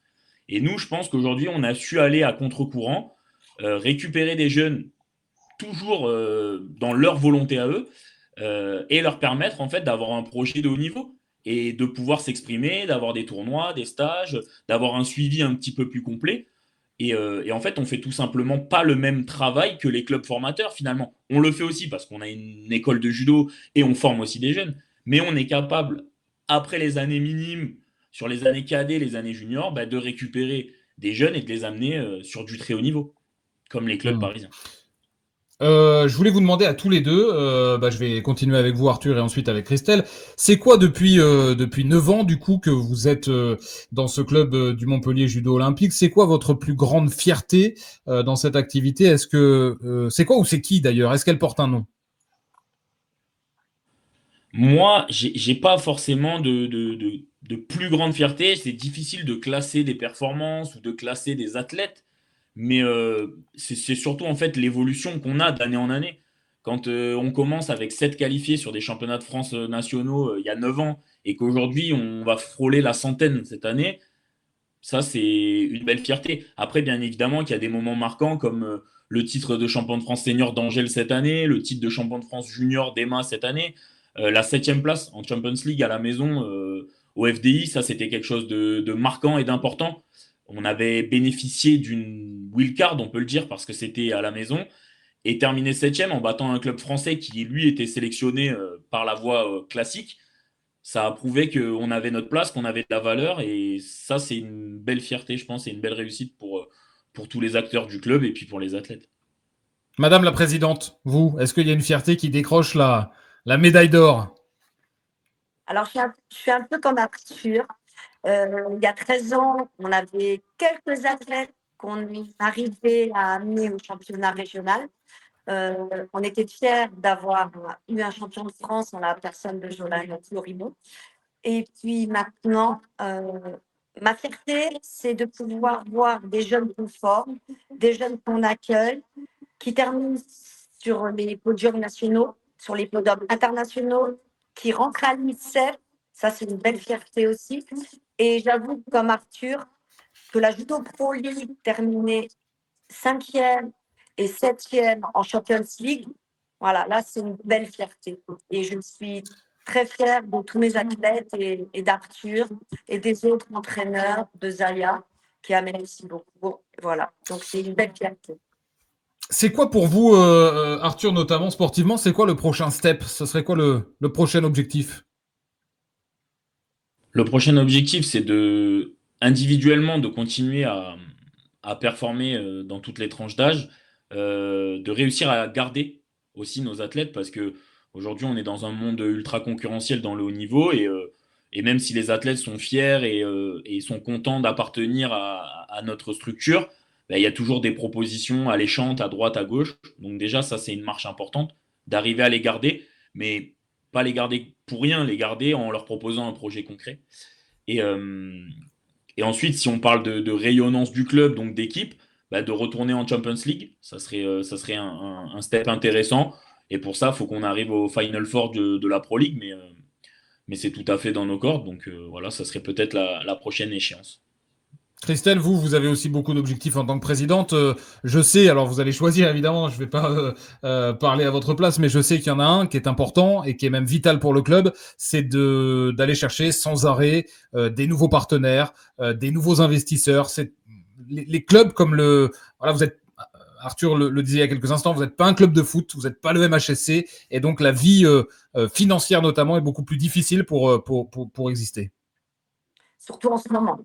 Alors, effectivement, la plus grande partie de mon travail, on va dire entre guillemets, parce que je suis bénévole quand même, je travaille entre 5 et 6 heures par jour pour le club, c'est d'aller chercher des financeurs, des investisseurs, des partenaires privés.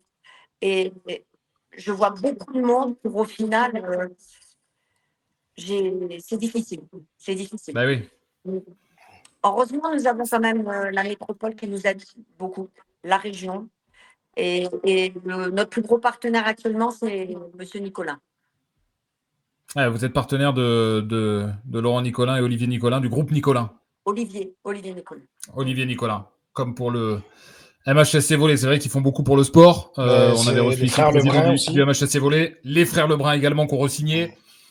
Et c'est vrai que sans eux, il y a beaucoup de clubs qui seraient sans doute encore plus en difficulté sur la ville et la métropole de Montpellier. Arthur, si vous deviez, j'avais posé la question il y a quelques émissions quand on avait reçu la présidente du club de hockey, les Vipers. Je lui avais demandé si vous aviez face à vous Benjamin Psaume, c'est un ancien footballeur. Vous le connaissez peut-être ou pas, ou je sais pas, ou vous le découvrez ce soir. Ancien footballeur à Toulouse, ancien footballeur dans plusieurs clubs français, qui a joué en Ligue 1, en Ligue 2. Si vous aviez le petit Benjamin Psaume, Arthur, face à vous aujourd'hui, vous lui diriez quoi pour le convaincre de signer plutôt au judo plutôt qu'au football?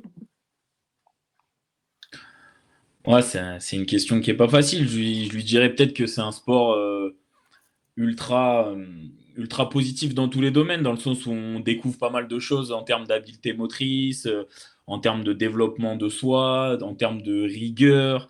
On apprend à travailler avec son corps, avec l'autre. Donc c'est intéressant pour les enfants. Après, comme tous les sports, c'est difficile d'en faire son métier et de devenir sportif de haut niveau.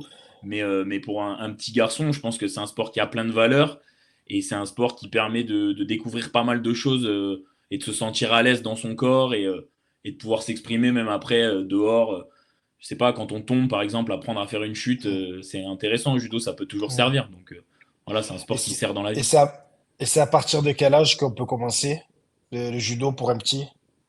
3 ans. 3 ans, d'accord. Donc, 3 ans et demi, là, donc ça, c'est pas mal. Qu'est-ce qu'on fait? Il n'attendra pas. Les petites filles, hein, on a énormément de petites filles aussi. Ouais. Puis l'avantage, c'est qu'il n'attendra pas comme sur. Ben, il apprend à tomber, non? Des parcours de motricité, de la mobilité. On apprend à faire quelques techniques, des retournements au sol. Voilà, on apprend à travailler avec l'autre parce qu'on est en contact et on est en saisie permanente. Ouais. C'est un sport qui, vous disiez, Christelle, il y a beaucoup de petites filles. Est-ce que il y en a davantage que dans le passé? Est-ce que ça a toujours été plus ou moins la même répartition, la même proportion? C'est pas un sport qui effraie, en tout cas, le judo a une image qui, contrairement peut-être à d'autres arts martiaux, n'effraie pas les parents. Ça a pris énormément au niveau des féminines. Moi, quand j'ai commencé le judo, quand j'avais 5-6 ans, j'étais toute seule. Il n'y avait que des garçons. Et maintenant, il y a à peu près le pourcentage. Là, sur 500 licenciés, on a quand même presque 300 féminines. Ah ouais. Eh oui, d'accord. Ouais, donc c'est vraiment très, très important. Et est-ce que vous ressentez, parce que je suis pas un expert du tout, hein, je vais être honnête, mais par contre, je me régale. Alors, comme on dit les footix au foot, moi je suis un judix. Je regarde tout le temps au JO, je me régale à regarder au JO le judo et tout. Est-ce que vous sentez, comme d'autres sports, on en avait parlé avec le volley, notamment qui avait été champion olympique à Paris, vous sentez une recrudescence des licenciés de suite après que Agbenienou, Riner fassent des perfs? Vous sentez que ça arrive dans votre club aussi? Ah, complètement. Ça a été un beau tremplin. Ensuite, je dirais que le judo aux Jeux Olympiques, c'est pas ce qu'il y a de plus bon, parce que tout le monde voit ça, alors que le judo, c'est beaucoup plus joli quand il n'y a pas comment dire, le fait d'être aux Jeux Olympiques et de devoir gagner. L'enjeu, ouais, d'accord, quand même un peu moins. D'accord. Ok, d'accord. Bon, alors. On a d'autres invités qui sont en train de nous rejoindre. Vous avez plus de 500 licenciés, mais alors là, on a 2 immenses champions du club de Montpellier, du Montpellier Judo Olympique, Angèle Gustan et Emma Mélis. Vous êtes à l'INSEP, là, vous êtes connectés depuis l'INSEP, c'est ça? Oui, depuis chez moi. Moi, je suis à l'INSEP, en stage à l'INSEP cette semaine. Ok, très bien. Le premier a donc 21 ans, c'est Angèle Gustan, catégorie des plus de 100 kilos, Benji. T'auras pas envie de t'y frotter, il fait 120 kilos, je crois. Même si j'étais pas là au moment de la prise de poids sur la balance. 1m97 pour Angèle Gustan. Montpellier nous regarde et nous écoute, mais la Martinique aussi, où il est 13h15, si je dis pas de bêtises, puisque vous êtes originaire de Rivière-Pilote. Là aussi, si je dis pas d'ânerie, vous avez commencé à combattre quand vous aviez 7 ans. Vous étiez en retard de 4 ans, parce qu'on peut commencer à 3 ans. On vient de l'apprendre avec Arthur Combeau et Christelle Lavaux. Vous avez combattu plusieurs années avant d'appuyer sur le bouton pause pendant 4 ans et de reprendre il y a plusieurs mois maintenant. Pourquoi ça? Pourquoi ce parcours-là? Pourquoi cet arrêt de 4 ans et puis cette reprise qui ne vous empêche pas aujourd'hui d'être ultra performant puisque vous êtes en effet champion de France? Alors, cet arrêt était dû à l'école. C'était pour me reconcentrer sur l'école parce que le judo prenait une trop grosse part dans ma vie et l'école, j'avais mis un peu de côté. Et avec là, j'étais en structure, mais ça ne suivait pas assez. Donc, j'ai dû faire une pause pour reprendre une fois arrivé en métropole. Et c'est comme le vélo, ça s'oublie pas? Non, c'est pas que ça s'oublie pas, c'est que le judo, j'ai commencé à l'âge de 7 ans, comme on dit un peu tard, mais c'est un sport qui m'a vraiment marqué. Et ben, j'ai toujours une détermination à toujours aller chercher plus loin. Et en effet, vous le faites, on va parler de... Les 4 ans de pause m'ont motivé à revenir en force. Voilà. Eh ben, vous revenez très fort, on va en parler. Alors, Emma, je vais vous présenter également. Vous êtes une moitié d'Angèle Gustan, puisque si on coupe Angèle en deux, on obtient Emma Mélis, catégorie 57 kilos. Vous êtes aussi plus jeune, 19 ans, mais vous êtes également une grande championne de France en l'occurrence, chez les juniors, un titre que vous avez acquis il y a très peu de temps. Et je pense que c'était l'une des plus grandes émotions de votre vie. En témoignent les larmes qui sont montées et qui ont débordé ce jour-là. Oui, effectivement, c'était franchement l'un des plus gros moments de ma carrière qui est petite pour l'instant, mais qui restera gravé. Vous êtes montpelliéraine d'adoption, parce que originaire de Gruissant dans le département voisin de l'Aude. Vous, Emma, depuis quand et pourquoi Montpellier et le Montpellier Judo Olympique? Alors je venais de rentrer en structure donc au Pôle Sport de Montpellier et en fait en étant en Narbonne j'étais pas vraiment suivie. Enfin en fait comme je voulais accéder à un plus haut niveau, mon club pouvait pas me suivre, donc du coup je suis partie à la recherche d'un nouveau club forcément. Et c'est vrai qu'au Pôle Sport il y avait plusieurs amis qui étaient dans ce club-là et qui étaient franchement contents de ce club-là. Donc, du coup, par l'intermédiaire d'un autre adhérent, j'ai pu avoir un contact avec Arthur, qui m'a proposé qui m'a montré on va dire, le contenu du club, leur démarche, leur politique, tout ça. Et moi, j'ai direct voulu y rentrer, quoi. Angèle, vous, comment vous avez débarqué à Montpellier depuis votre Martinique natale? Pourquoi ce club-là? On parlait en plus là de la concurrence, notamment avec Arthur Combeau. On vous imagine, vu les performances, peut-être sollicité aujourd'hui. Et qu'est-ce qui fait que vous êtes et que vous restez à Montpellier? Alors, je suis arrivé à Montpellier pour mes études. Et je suis actuellement en école d'ingénieur. Et c'est un camarade de Toulouse qui m'a dit qu'il y a un très bon club à Montpellier, d'y aller. Effectivement, quand j'y étais, c'était vraiment, jusqu'à maintenant, c'est vraiment un club incroyable. Même si, comme on regarde le club, il est jeune, mais c'est vraiment un club où on avance beaucoup et c'est vraiment intéressant. On parle souvent du côté club familial.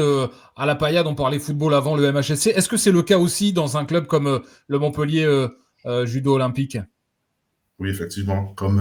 Mais au club, on rigole beaucoup. Mais de la même façon qu'on rigole, on travaille et on peut pas passer de la rigolade au travail de façon très spontanée. Et c'est vraiment intéressant. On est vraiment une petite grande famille qui s'agrandit. Voilà. Angèle, je vais mettre les pieds dans le plat. De toute façon, je me dis que même si je vous froisse ce soir, on est à distance et en visio, donc il pourra rien m'arriver. On vous présente souvent et depuis quelque temps comme le futur Teddy Riner. Est-ce que ça vous fait plaisir? Est-ce qu'au contraire, ça vous fait suer? Est-ce que vous avez l'impression d'être son héritier? Et à quand la passation de pouvoir? Alors, ça me fait, dans un premier temps, ça me fait plaisir, parce que ça veut dire que j'ai un niveau, parce que Teddy Riner, c'est quand même quelqu'un. C'est vraiment un grand sportif, que ce soit au judo ou ailleurs. Donc, je le prends positivement, mais je dis quand même que je ne suis pas Teddy Riner, que je suis Angèle Gustan, et que je vais faire mes résultats et je vais faire mon parcours à ma façon. Et est-ce qu'il vous tarde de le déloger?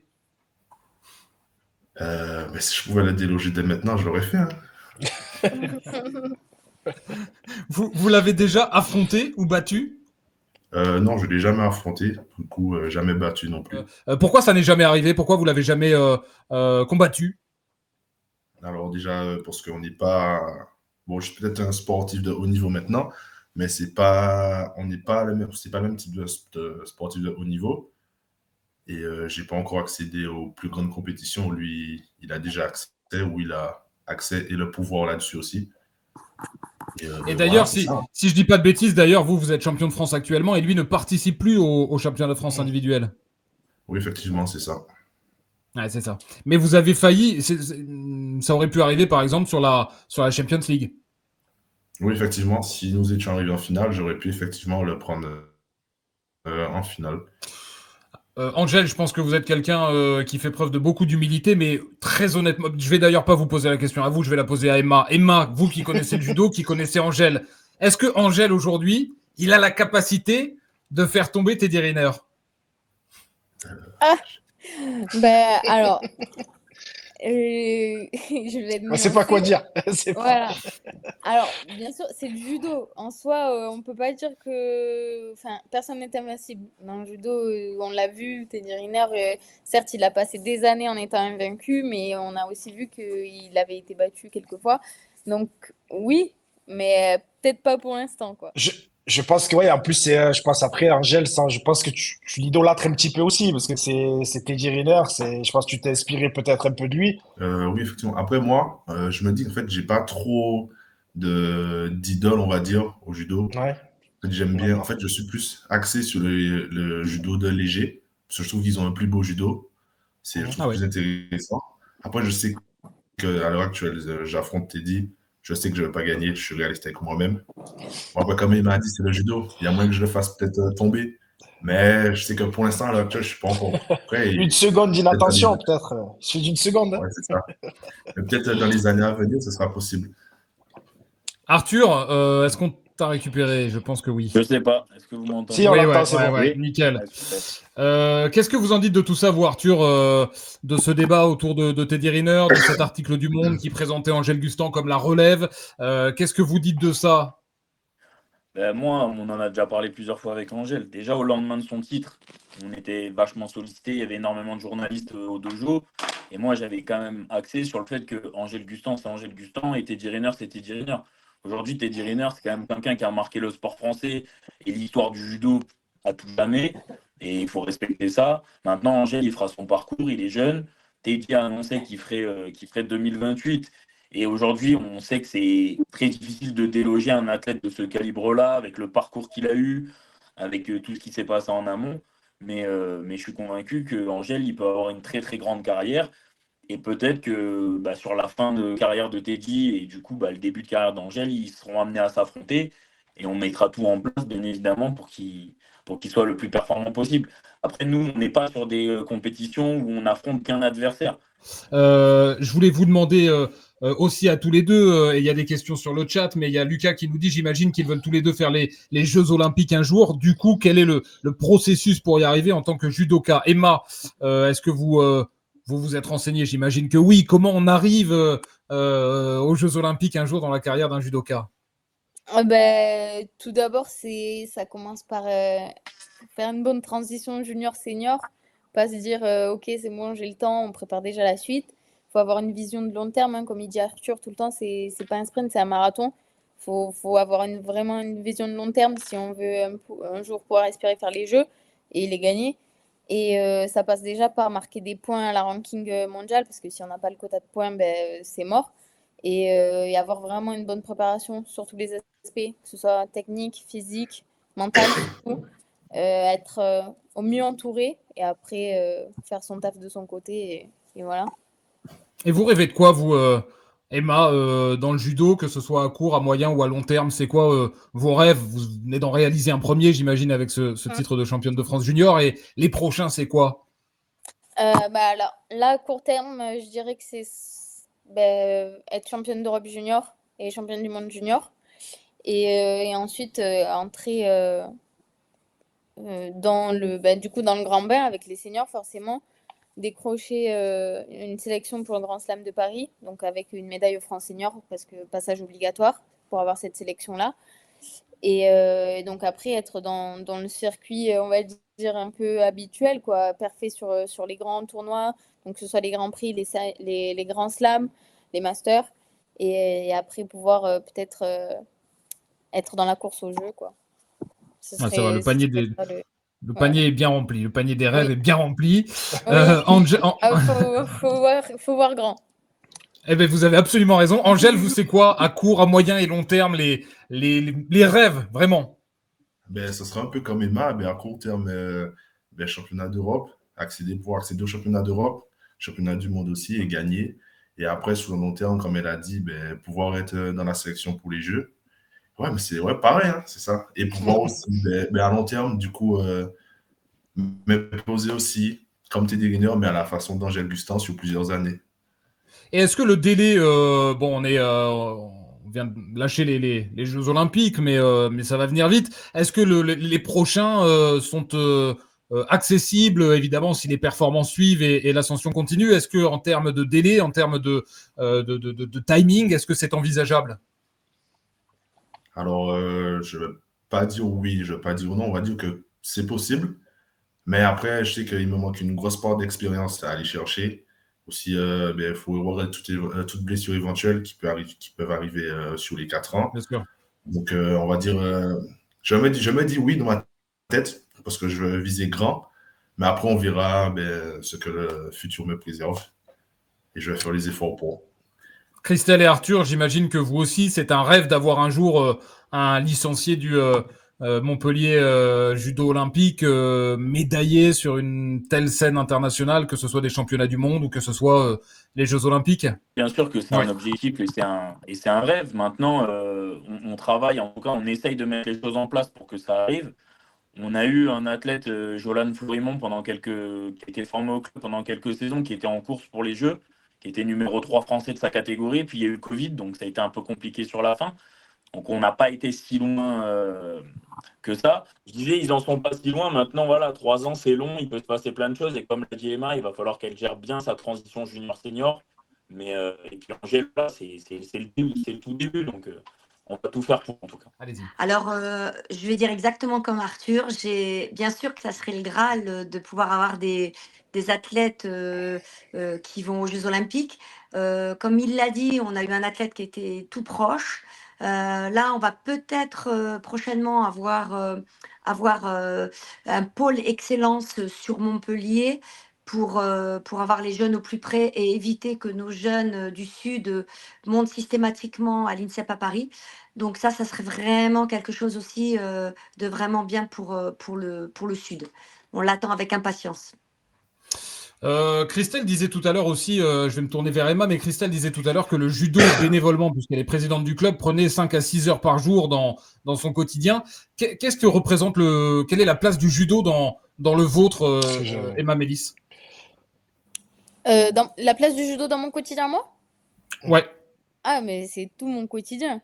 Moi, c'est-à-dire que, en fait, j'ai tout le côté professionnel, donc les études, tout ça, ça tourne autour du judo. J'ai choisi une école de commerce, c'est l'EDEC, qui est en distanciel, qui est 100% distanciel. J'ai aucune contrainte de temps ni de lieu, mis à part pour les partiels que je dois me rendre 4 fois par an. Enfin, voilà, c'est tout. Ça, c'est pour racheter le club de Christelle au cas où. Ouais, c'est ça, exactement. Donc voilà, tout mon quotidien tourne autour du judo. Je fais ma vie en fonction des entraînements, de mes repos, de mes séances d'alternance entre compétition, repos. Et Emma est à l'INSEP. Emma est à l'INSEP, ouais, absolument. Et pour vous, Angèle, ça représente quoi le judo quotidiennement? Ça prend quelle part dans votre journée, Benji? Et c'est combien d'heures d'entraînement par semaine, à peu près, pour le judo? Vous faites sur le tatami ou est-ce qu'il y a de la muscu aussi, beaucoup en salle? J'y connais rien, c'est pour savoir. Alors, pour moi, c'est un peu plus compliqué. Comme je suis actuellement en école d'ingénieur et en alternance à la fois. Donc, au début, je m'entraînais que 2 fois par semaine avec un peu de muscu quand j'ai le temps, parce qu'avec l'école plus l'alternance, c'est un peu une grosse charge de travail. Mais depuis le championnat de France, j'ai, on va dire, mis un peu l'école de côté pour pouvoir faire plus d'entraînement. Donc, je suis passé à 10 heures d'entraînement par semaine maintenant, plus la muscu. Donc, ça va mieux, mais c'est un peu compliqué. Ça fait 2 heures par jour à peu près. Ouais. Oui, c'est ça. Ouais. Christelle, vous avez peut-être le regard de présidente, vous avez peut-être l'info, mais est-ce que des judokas, et combien, si oui, alors j'imagine que Teddy Riner, la question se pose même pas, mais combien de judokas en France vivent du judo et qu'est-ce qu'il faut, quel niveau il faut atteindre pour vivre du judo aujourd'hui en France?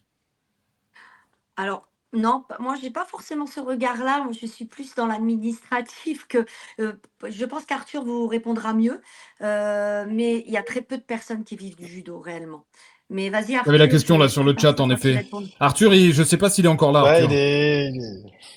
On ne voit plus, Arthur. Il a quitté la conversation.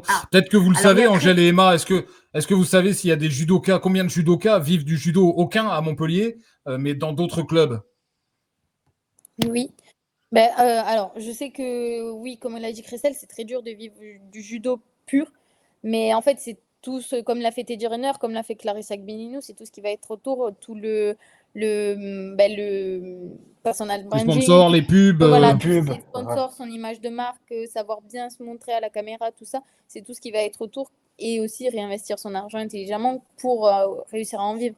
Mais sinon, c'est compliqué. Il faut avoir de grosses subventions et un club qui puisse accompagner sur ça. Mais sinon, c'est assez rare. Et Montpellier est une ville de sport. À part le judo, quel est le sport ou le sportif que vous aimez, ou la sportive évidemment, ça peut être l'un ou l'autre, Emma, à Montpellier et dans la métropole? Est-ce qu'il y a un autre sport que vous suivez?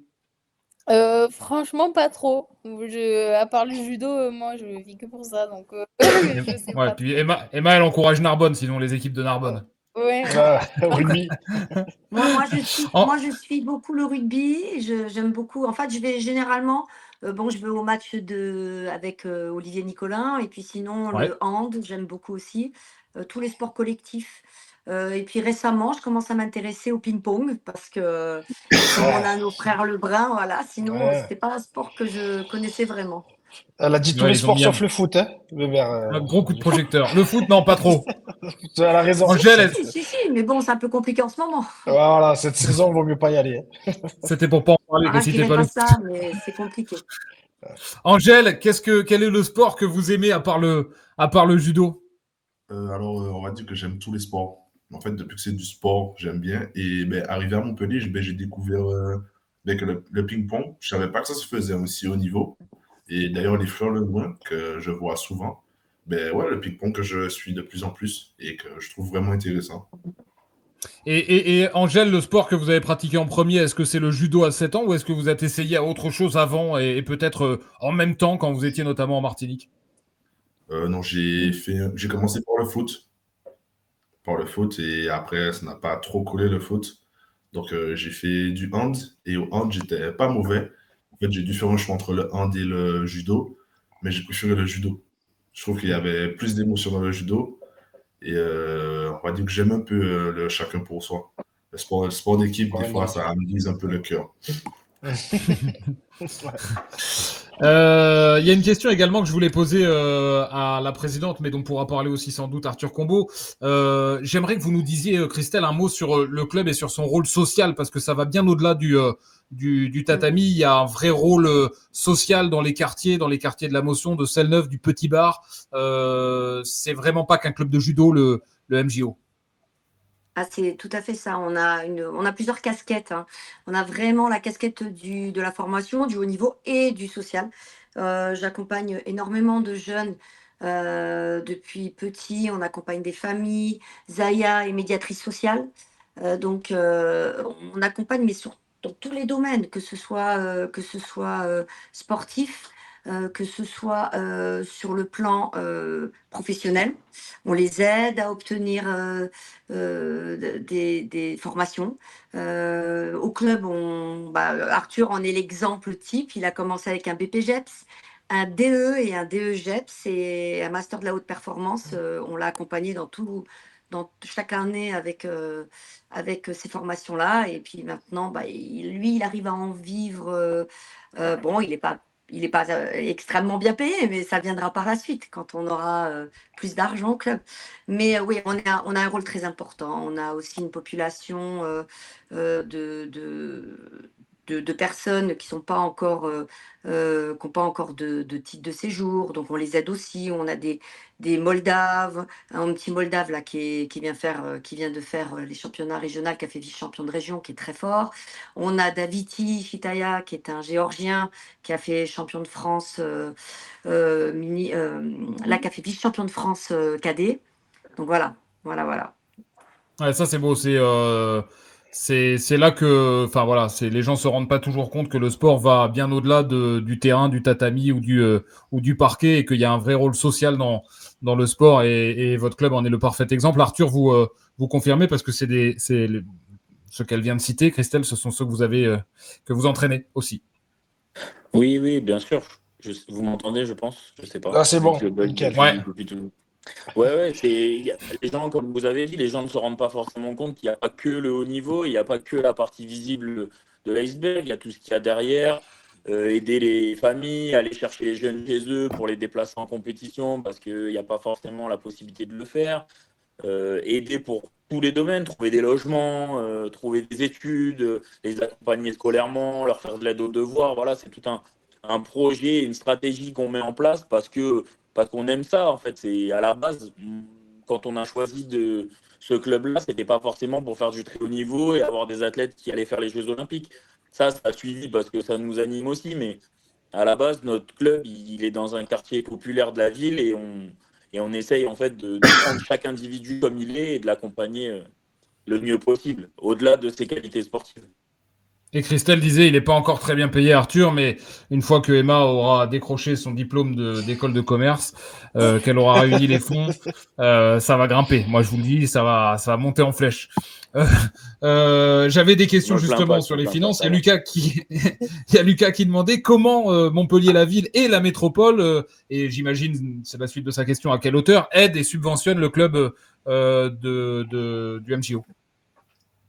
Alors, je ne peux pas vous dire les chiffres parce que vous allez trouver ça ridicule par rapport à d'autres sports, mais je vois Christian Assaf demain, donc. Ah bah voilà, passez-lui un message, hein. Allez-y, profitez. Hein. C'est ça. Je vous écoute. Non, jusqu'à présent, on arrivait à s'en sortir. Maintenant, ça devient très compliqué parce qu'on a de plus en plus de sorties, on a de plus en plus de coûts. C'est très cher de sortir les athlètes. Ça coûte très cher. Pour que justement, comme disait Emma, qui monte dans la ranking list, automatiquement, Arthur, tous les week-ends avec un autre enseignant qui s'appelle Rachid, ils sont sur les routes tous les week-ends avec nos minibus et ils vont jusqu'en Belgique, jusqu'en Italie. Et c'est de l'essence, et c'est tous les frais liés au transport, et liés à l'hébergement, et liés à l'alimentation, et voilà, c'est tout ça. C'est un tout, bien sûr. C'est ça. Tout. Donc si Christian Astaf, demain, pouvait faire un petit effort, ce serait pas trop mal. Faut que Emma monte dans la ranking là, faut l'amener faire les tournois là. Non mais on l'emmène déjà. Ouais. Bon, en tout cas, on en a appris beaucoup ce soir et je suis très heureux de vous avoir tous reçus avec les connexions diverses. On a fini par fonctionner tous ensemble, donc c'est parfait. Emma, on vous souhaite de réussir, que ce soit dans vos études, cette école de commerce, mais aussi sur le tatami. Bravo pour le titre de championne de France encore une fois. Je le rappelle que vous avez décroché fin mars dans l'Essonne. Vous allez continuer d'écraser la concurrence et on sera derrière vous pour décrocher les rêves que vous nous avez livrés ce soir et que vous vous êtes fixés. Angèle, pareil. Bonne continuation dans vos études, dans cette école d'ingénieur. Faites-moi tomber Teddy Riner un jour et on repensera à cette émission. Et on ira revoir toute votre humilité, mais j'espère que ça finira par arriver. Quand on le verra à Los Angeles, on dira il est venu nous voir quand même. Exactement. Et il reviendra, c'est là, je prends rendez-vous moi maintenant. Je mise sur les champions, sur les poulains, et puis comme ça je prends rendez-vous quand vous serez à Los Angeles tous les deux. Et vous reviendrez dans cette émission si elle existe encore. Christelle, je vous souhaite bonne continuation. Je vous dis bravo aussi à vous et à tous les organisateurs et les bénévoles, parce que les clubs qu'on met en lumière aussi dans cette émission, c'est des bénévoles sans qui, bien sûr, il y a les finances, mais il y a aussi les mains, et elles sont précieuses et vitales aussi pour les clubs les clubs en général et les clubs de Montpellier. Je vais mettre un petit texto à Christian Assaf pour appuyer pour demain. Arthur, Merci et bravo, parce que vous avez l'œil, parce que vous avez des graines de champion entre les mains, et j'espère que vous allez continuer à les façonner comme vous le faites depuis beaucoup d'années. Merci beaucoup. Merci beaucoup Merci. de nous avoir permis cette émission. Et, Avec grand plaisir. C'est vrai que je remercie énormément tous les bénévoles du club, que ce soit les parents, que ce soit Elodie, que ce soit Mika. Il y a énormément de bénévoles au club qui nous aident pour qu'on en arrive là, quoi, où on en est à aujourd'hui. Merci à tous en tout cas. Et vous voyez, Ça a bon, été je vais plaisir. dévoiler un petit secret, mais je sais que Benji s'interroge sur quel sport faire plus tard à ses progénitures. Bah, peut-être que ce soir, vous l'avez convaincu de Je vais y l'inscrire au judo et réfléchir. vous aurez- Je vais y réfléchir. La C'est pas prochaine mal. nouvelle. Super. On vous Je vais y attend. réfléchir. Ça peut être pas mal. Ça peut être mieux que le foot, je pense. Merci en tout On cas. dira rien. Merci. L'émission est en replay Merci sur à YouTube vous. dès demain. Toutes les émissions sont en replay sur YouTube, à revoir évidemment, et puis sont en podcast sur tous les sites de podcast, Apple, Deezer, Spotify, etc. Merci à tous d'avoir été avec nous ce soir. Je vous libère. Je vous souhaite une bonne soirée et merci d'avoir été avec nous également avec toutes vos questions sur le chat. Bonne soirée, à bientôt. Merci. Bonne à soirée, tous. merci beaucoup. Merci. Bonne soirée. Au revoir. Au revoir. Ciao. Au revoir.